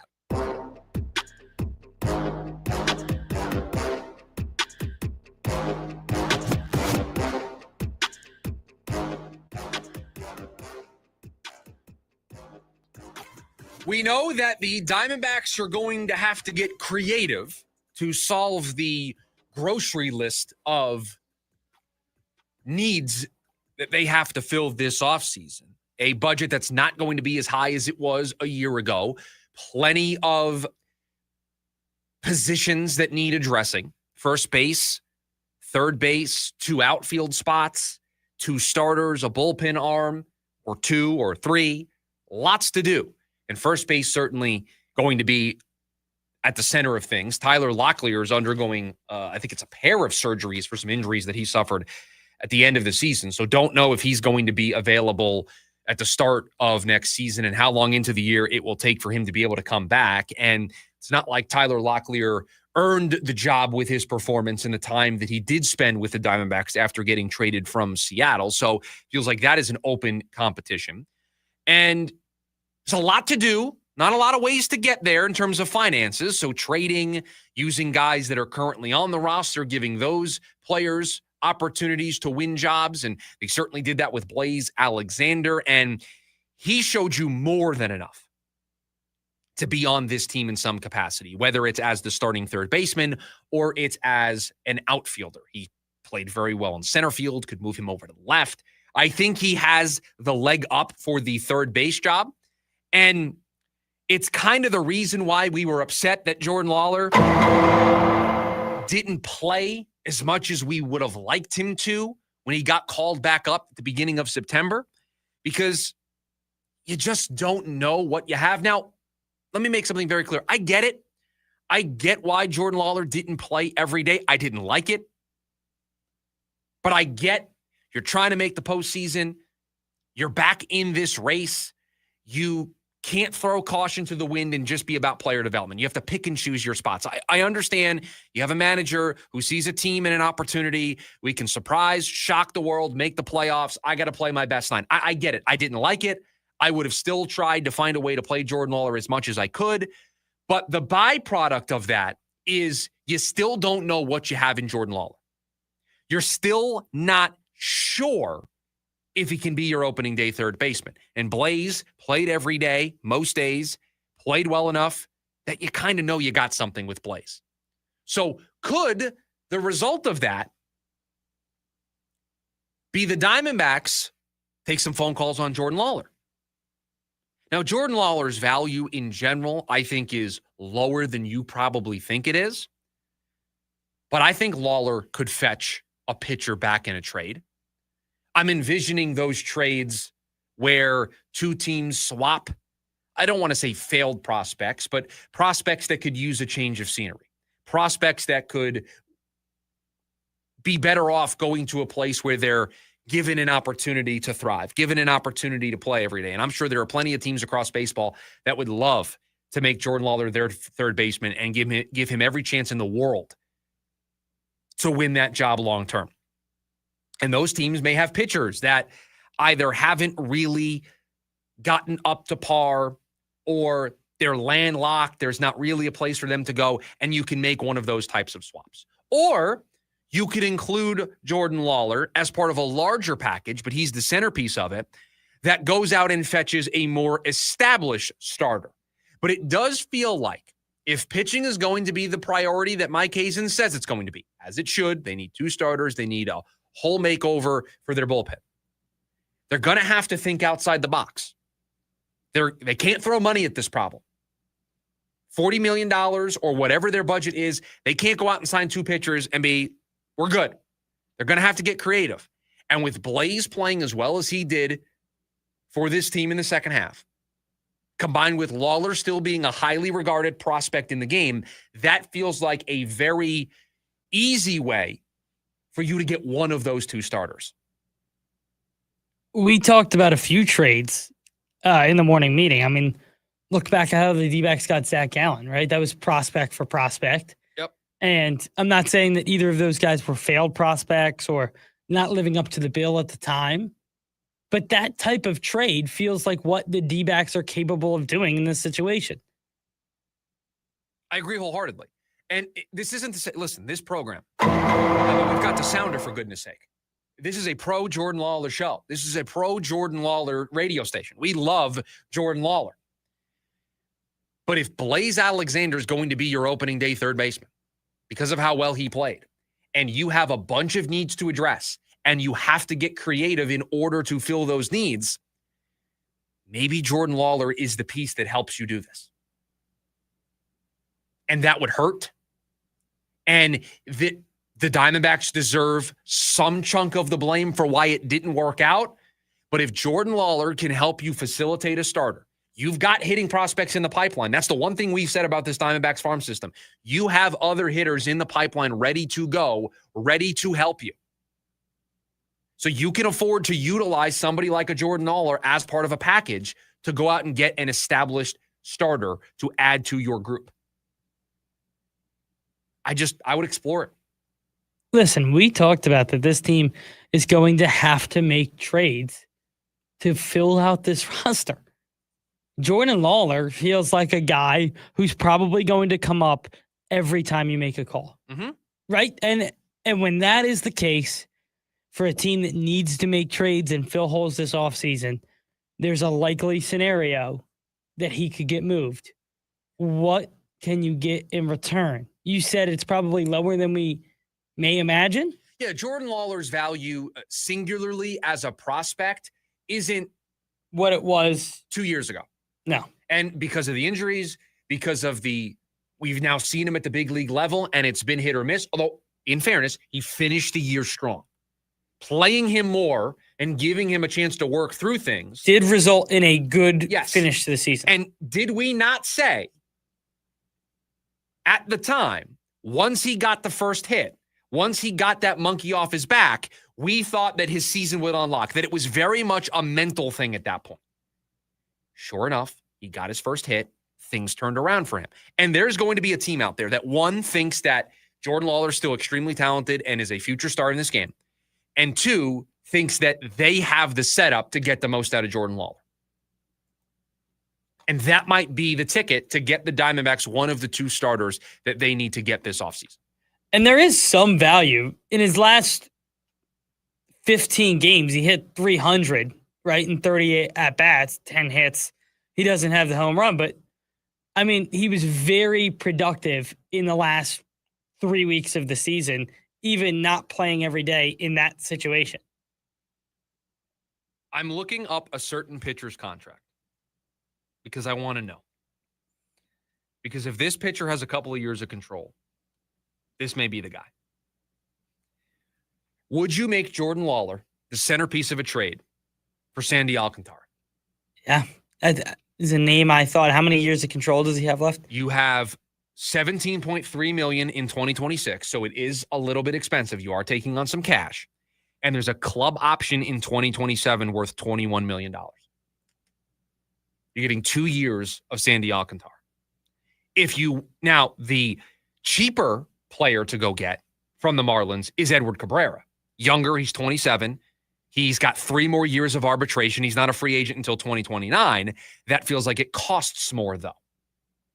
And it all depends on how the Marlins view Yeah, Jordan you would Lawlar. have to. You couldn't give up just Lawlar in No, either of those deals. It would be Lawlar plus in both. I think you would get a hefty package for the Cabrera. Yeah, I mean, he made less than $2 million this year, and he's got 3 more years of arbitration, and he's 27 years old. I mean, those are the types of pitchers you're looking for. And you're hoping that a team still values and covets Jordan Lawlar highly in those types of trades. And you look at Miami, it's a team you've done a similar deal with in the past. Well, and it's just a team that has done this before. Right. Yeah. It's an interesting conversation of where do they make a trade? Who's on the line? Is it some of your younger talent? Could you move maybe somebody, a veteran? It'll be interesting to see what they do. I just think more so than ever before, because of the emergence of Blaze and because of the limited resources they have this offseason and because of the strength of the hitting system overall for the Diamondbacks. You add all of that up, this feels like a time where they, more so than ever in the past, will consider a trade of Jordan Lawlar. This is probably the first time it's ever seriously been considered. Now, and it has to be. Unfortunately, it's timed up with him being at a lower value than those previous times that you may have considered it. But he still has value, and he could still be a centerpiece of your off-season plans. Okay. It's time. We need one of you on Team Listener to represent Team Listener for the picks. Now, I explained this well last week, and we had a whole debacle because of it. So I'm going to try to explain it again one more time for everybody. I'm going to give out the phone number, 480-864-1060. I'm going to give out a number, caller number 5, 480-864-1060. Caller number 5, 480-864-1060. You're going to call. Producer Evan's going to pick up the phone. You are then going to get set up to come on the air with us. You need to have a 1-point play, a 2-point play, a 3-point play in the NFL this Sunday. You can take a spread. You can take an over-under, but you got to take something from the games on Sunday or Monday. You got to be prepared. A 1, 2, 3-point play ranked in confidence. Be prepared with your picks, with the spread. We use DraftKings here on the show as the official number. So if you have a different number, we'll talk it out here on the air. But the 5th caller, 480-864-1060. You will represent Team Listener in the Pick'em contest. Team Listener got back in the win column last week with Josh. You will compete against the show next. It's the lunch break. KDUS AM 1060. Join in on the Sports Zoo with Dave Rooster Beerstein. The most shocking play of the week, and there was ton, from the blocked kicks and the punt returns, but still the reality that Patrick Mahomes made the best defensive play of the weekend on a backwards pass he threw, that he then went and stole the ball from a defender. The Chiefs might have lost that game. Who knows how the momentum changes if Patrick Mahomes doesn't get that ball back and the Giants get that on the 5-yard line and score a touchdown. Live weekdays from 5 to 6 p.m. here on KDUS AM 1060 and on the KDUS 1060 app. Head coach Brian Wright and the Lumberjacks are setting a new standard in Flagstaff. Happy with our attitude, our effort, how we've come together as a football team. Join us Saturday. NAU hosts the Montana State Bobcats. Our coverage begins at 1 on your home for Lumberjack football. Skips his way into the end zone. Touchdown, Lumberjacks. The NAU Lumberjack Sports Network from Learfield. Jaw-dropping stunts, high-flying tricks, heart-pounding excitement. Nitro Circus is back. The all-new off-the-rails tour. Gravity-defying thrill seekers and world-class daredevils at the top of their game. FMX, BMX, skate, scooter, and everything in between. Experience all new competitions that pit the best against the best in never-been-done showdowns. Nitro Circus. Friday, December 5th. Desert Diamond Arena. Join the action at Ticketmaster.com. Hi, I'm Dustin, your friend and jeweler at Shane Company. I know finding a dream engagement ring can be overwhelming, but don't worry, we got you. As director of diamond sourcing, it's my job to make sure every single diamond at Shane Company is truly the best of the best. Our team travels the world to see diamonds up close, in person. We handpick each one for its unique fire, brilliance, and scintillation. Diamond buying is an art. Of course, we look at cut, color, clarity, and carat, known as the 4 C's, but that's not all. We also look at how each diamond looks on a hand, where it will be worn, how it makes you feel, and if it's worthy of a Shane Company customer. That type of expertise only comes from working for a company that's been a family business since 1929. We also think about your budget. We only pick the best in each grade in all shapes and sizes. Your diamond is guaranteed to be the most beautiful because a friend wants you to pick from only the best. Drop by your store or shaneco.com and see for yourself. Shane Company, your friend and jeweler. We are getting ready to crown a champion. Championship weekend is coming back to the desert. Let's get this party started. 4 title races in 3 days means there will be a buzz in the air all weekend long, whether from the grandstands, the infield experience, or the hillside. This is your chance to witness history and make championship caliber memories for the whole family. NASCAR Championship Weekend at Phoenix Raceway, October 31st through November 2nd. Get your tickets now at PhoenixRaceway.com. Ticketmaster, the official ticketing partner of NASCAR. At Nationwide Vision, we help you step into every moment clearly and confidently. From quality eyewear and comfortable contact lenses to comprehensive exams and professional fittings, we make finding your focus a more enjoyable experience than ever. Right now, buy 1 pair of glasses and get the second one free, so you can live bolder, look sharper, and see better. Schedule an appointment today to find your focus. Ready to tackle each morning with the best sports information coming at you? I'm going to take a logical approach. Get that weekday mornings on KTUS AM 1060 from 6 to 9 a.m. with the Dan Patrick Show. Dan Patrick, the Danettes, sports icons, sports legends, celebrities, poll questions. The Dan Patrick Show has it all. It's a crapshoot. Be sure to lock your dials to AM 1060 or 100.7 HD2 from 6 to 9 a.m. Mornings just got better. This story is about us.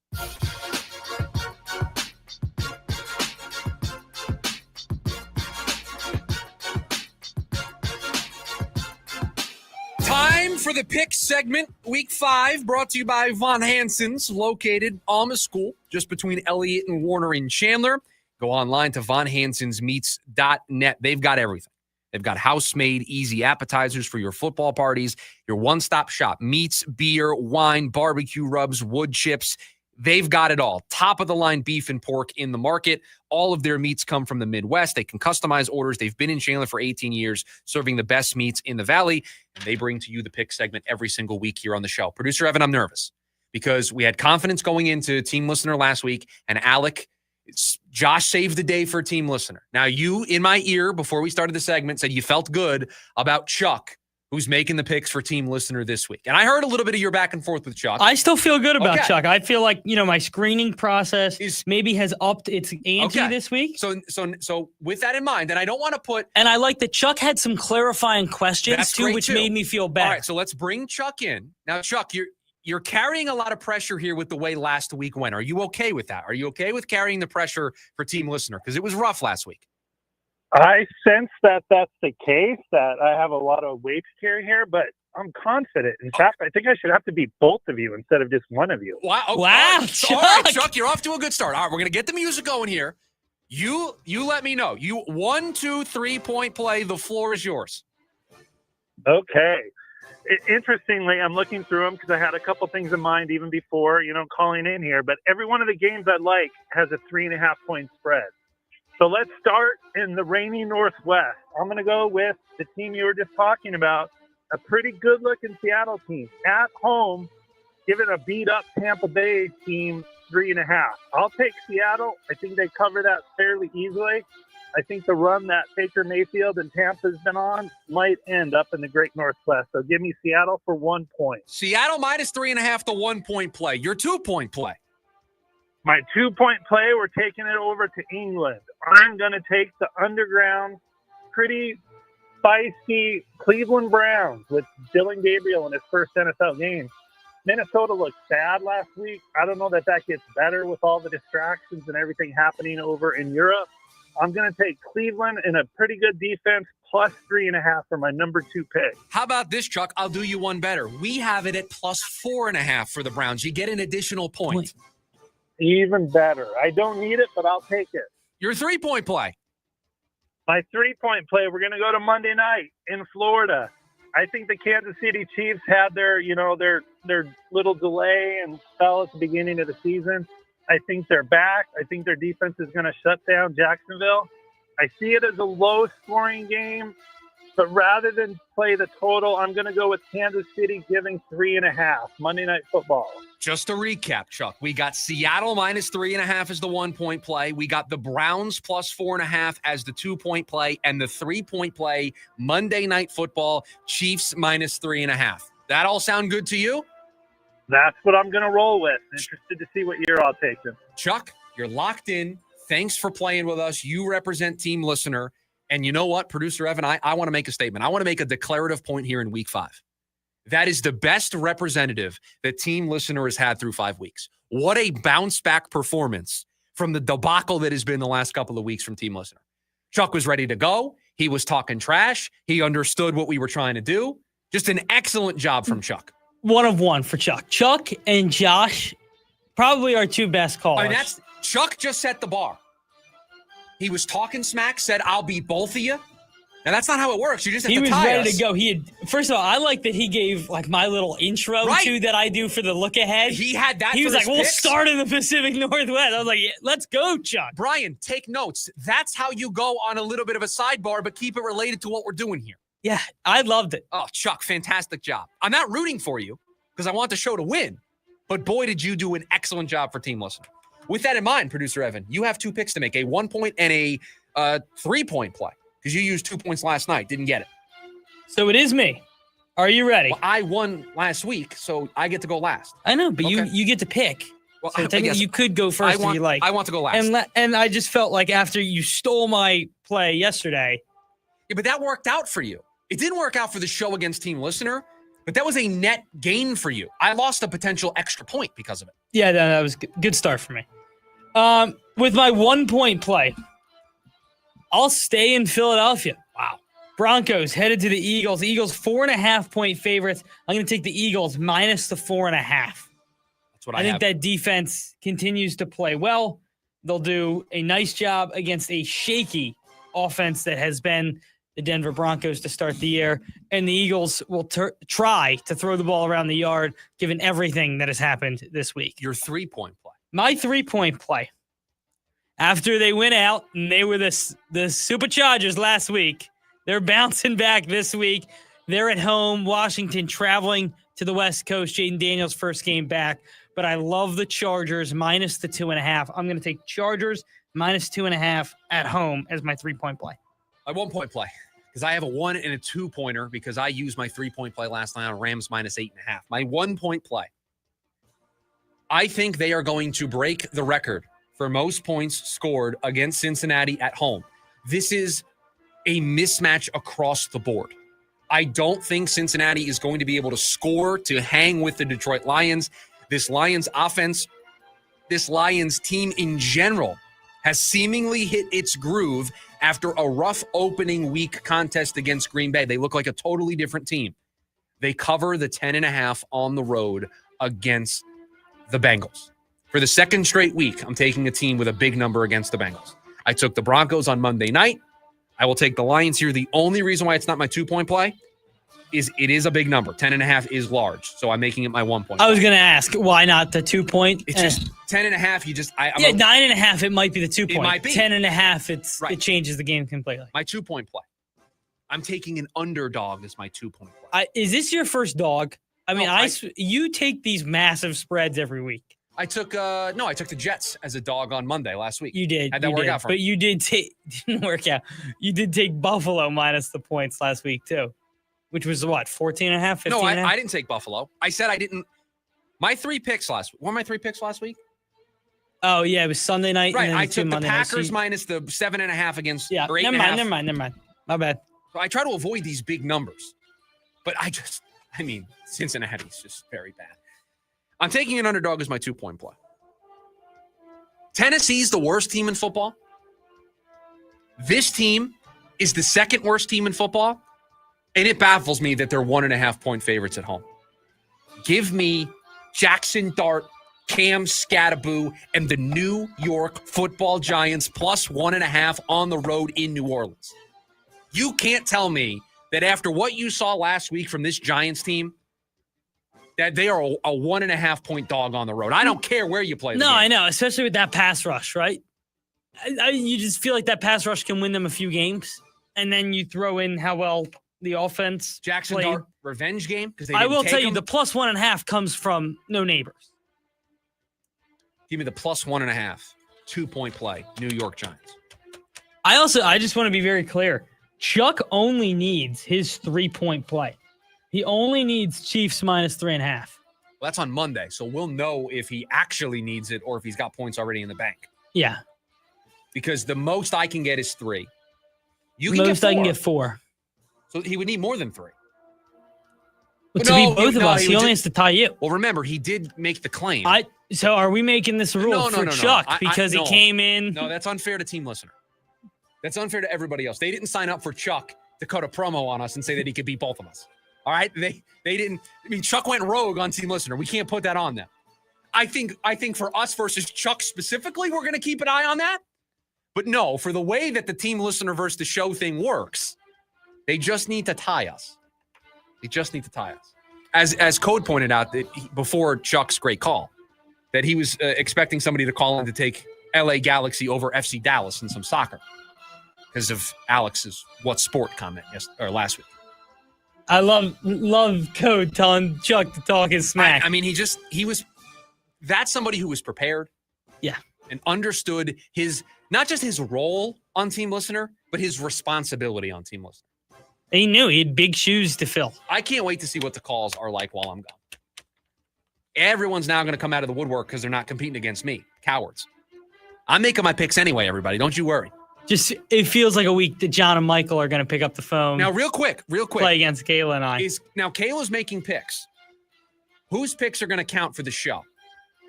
Against Team Listener. You and I have... Well, you're going to give picks too, I am right? going to give picks too. I guess you guys can decide that together. Yeah. My picks will certainly count. Of course, your picks will certainly count. There you have it. The picks for week 5. Shout out to Chuck. Good luck to you. Thanks for playing with us here for the Pick'em contest. When we come back, we wrap up this week on the lunch break. The leftovers. All the stories we didn't get to throughout the course of the day. We'll get to them next. The lunch break, KDUS, AM 1060. James out west. Mike Trout became the 59th player to hit his 400th home run. The home run record holder for the Angels. I was going to quiz you. Who do you think the number 2 is on the list for all-time home runs for the Anaheim Angels? I would assume it's Shohei Ohtani. Nope, Tim Salmon. Really? Yeah, Wow. 299 for Tim Salmon. Mike Trout got 101 more than the next guy. Naming a random MLB player that had a really good career. Yeah, dude, I loved watching Tim Salmon, bro. I'm about to cut together some Tim Salmon highlights. Every other Monday night from 6 to 7 p.m. here on KDUS AM 1060. Win a brand new Toyota Tacoma when you support Arizona women. That's right. When you enter Fresh Start's Toyota raffle, your ticket purchase provides women access to comprehensive resources on the path to success and gives you a chance to take home a Tacoma SR5 double cab. Thanks to Valley Toyota dealers, all proceeds go directly to helping the women Fresh Start serves. Enter until November 21st. One ticket is $100, 3 for $250. Limited to 1,500 entries. Open to Arizona residents 21 and over. Visit freshstartwomen.org/Toyota raffle. Brian Adams, Roll with the Punches Tour 2025. A night full of hits, live at PHX Arena, Saturday, November 15th. With special guest Pat Benatar and Neil Giraldo. Get tickets now at livenation.com. Hi, I'm Dustin, your friend and jeweler at Shane Company. As director of diamond sourcing, it's my job to make sure every single diamond is worthy of a Shane Company engagement ring. Our team travels the world to see diamonds in person and handpick each one. That type of dedication only comes from working for a company that's been a family business since 1929. No matter your budget, your diamond is guaranteed to be the most beautiful because a friend wants you to pick from only the best. Drop by your store or shaneco.com and see for yourself. Shane Company, your friend and jeweler. Right now at Scottsdale Mitsubishi, you can receive 0% APR for 60 full months on all new 2025 Mitsubishi models. You heard right. 0% APR for 60 months. Think how much you'll save when you pay no interest. The name, remember? Scottsdale Mitsubishi. Scottsdale Mitsubishi. It's the grand opening of Fulton Homes' newest master plan community, Acclaim. This beautiful community features open spaces, multiple parks, and a large aquatic center. Visit FultonHomes.com. Fulton Homes. You're proud to own. We're proud to build. On your ride home from work, join in on the Sports Zoo with Dave Rooster Bierstein. If we owned our own football team called the Angry Roosters and we kept signing people to contracts and they weren't honoring their contracts and kept demanding raises, at what point do we throw our hands up and just say no to everybody? We signed you to a contract. Play out your contract, and that's it. You earn a better contract on your next one, we'll pay you for that. Live weekdays from 5 to 6 p.m. here on KDUS AM 1060 and on the KDUS 1060 app.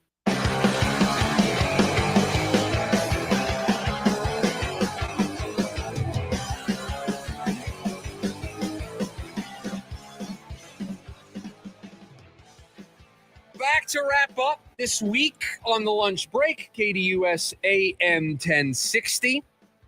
It is the leftovers, all the stories that we didn't get to throughout the course of the program. Producer Evan has them for us. What is on the docket today, other than this being my last segment for 2 weeks? Yeah, so I'll start with that. Last segment for 2 weeks. Also want to wish you congratulations. Thank you. From me and Team Listener. Thank you. Yeah, some team listeners sharing some great congratulations. Getting married next week, and then we're going on our honeymoon. Still be listening, or when I can, I'll be chiming in. I'll be giving picks still. You'll get picks from me next week. And the week after that, I will be making picks. I'll be in a place to be able to make. I'm not leaving the country after the wedding next week, so I will be able to watch football. You'll be stateside. Yes, I will be stateside to be able to watch football with everybody. So yes, thank you very much. Looking forward to the time off. We'll miss all of you. Leaving the show for a couple of weeks, even it's just a couple of weeks. I am going to miss all of you and the fun that we have here every single day. Have no idea what I'm going to walk back into when we get back. Like what the Cardinals are going to look like. This could be a mess. The Sun season opener would be 2 days away when I walk back in here. Like, I don't know what the state of affairs in Arizona sports is going to look like when I come back. But I don't know what this show's going to look like. You guys are going to have a blast. Kayla and you are going to have a great time. I think Team Listener is going to struggle again for 3 weeks. Chuck needs a big comeback.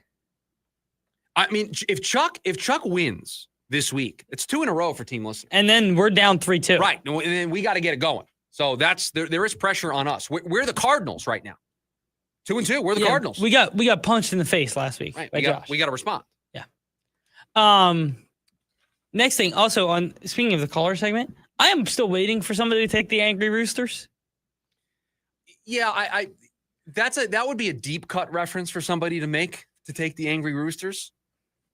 But yes, if somebody took the Angry Roosters, that would be funny. I don't know how we would judge it as a victory or a loss, but yeah, somebody should take the Angry Roosters. The Mets cleaned house today. Pretty much everybody except Carlos Mendoza got rid of most of the staff after missing the playoffs.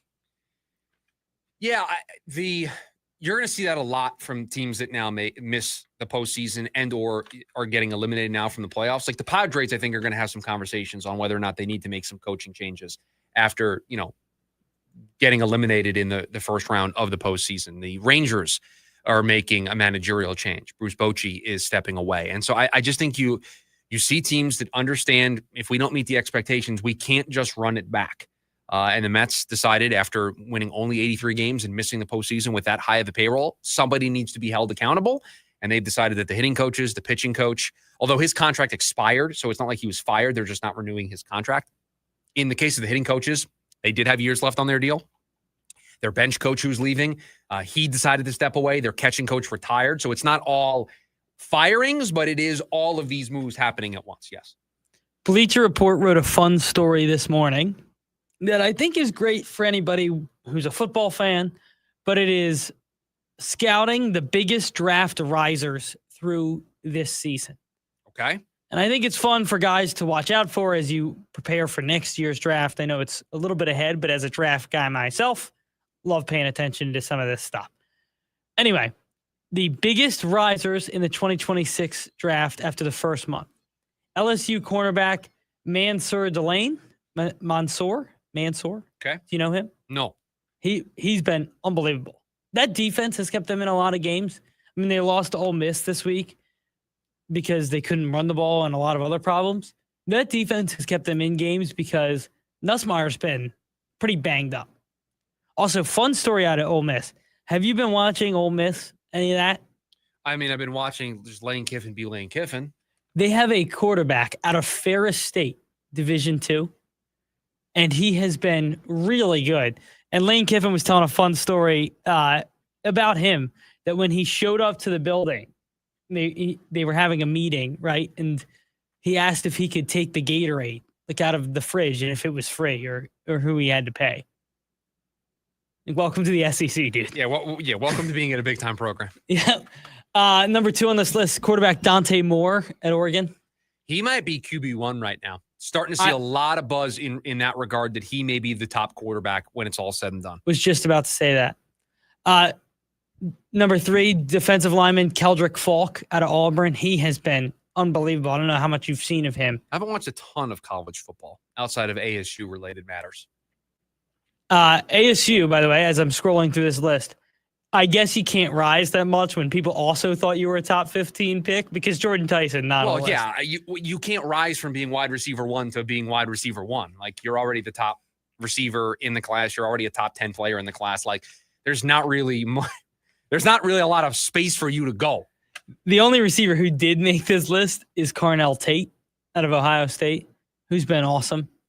But a little bit of that, right, comes from playing off of Jeremiah Smith.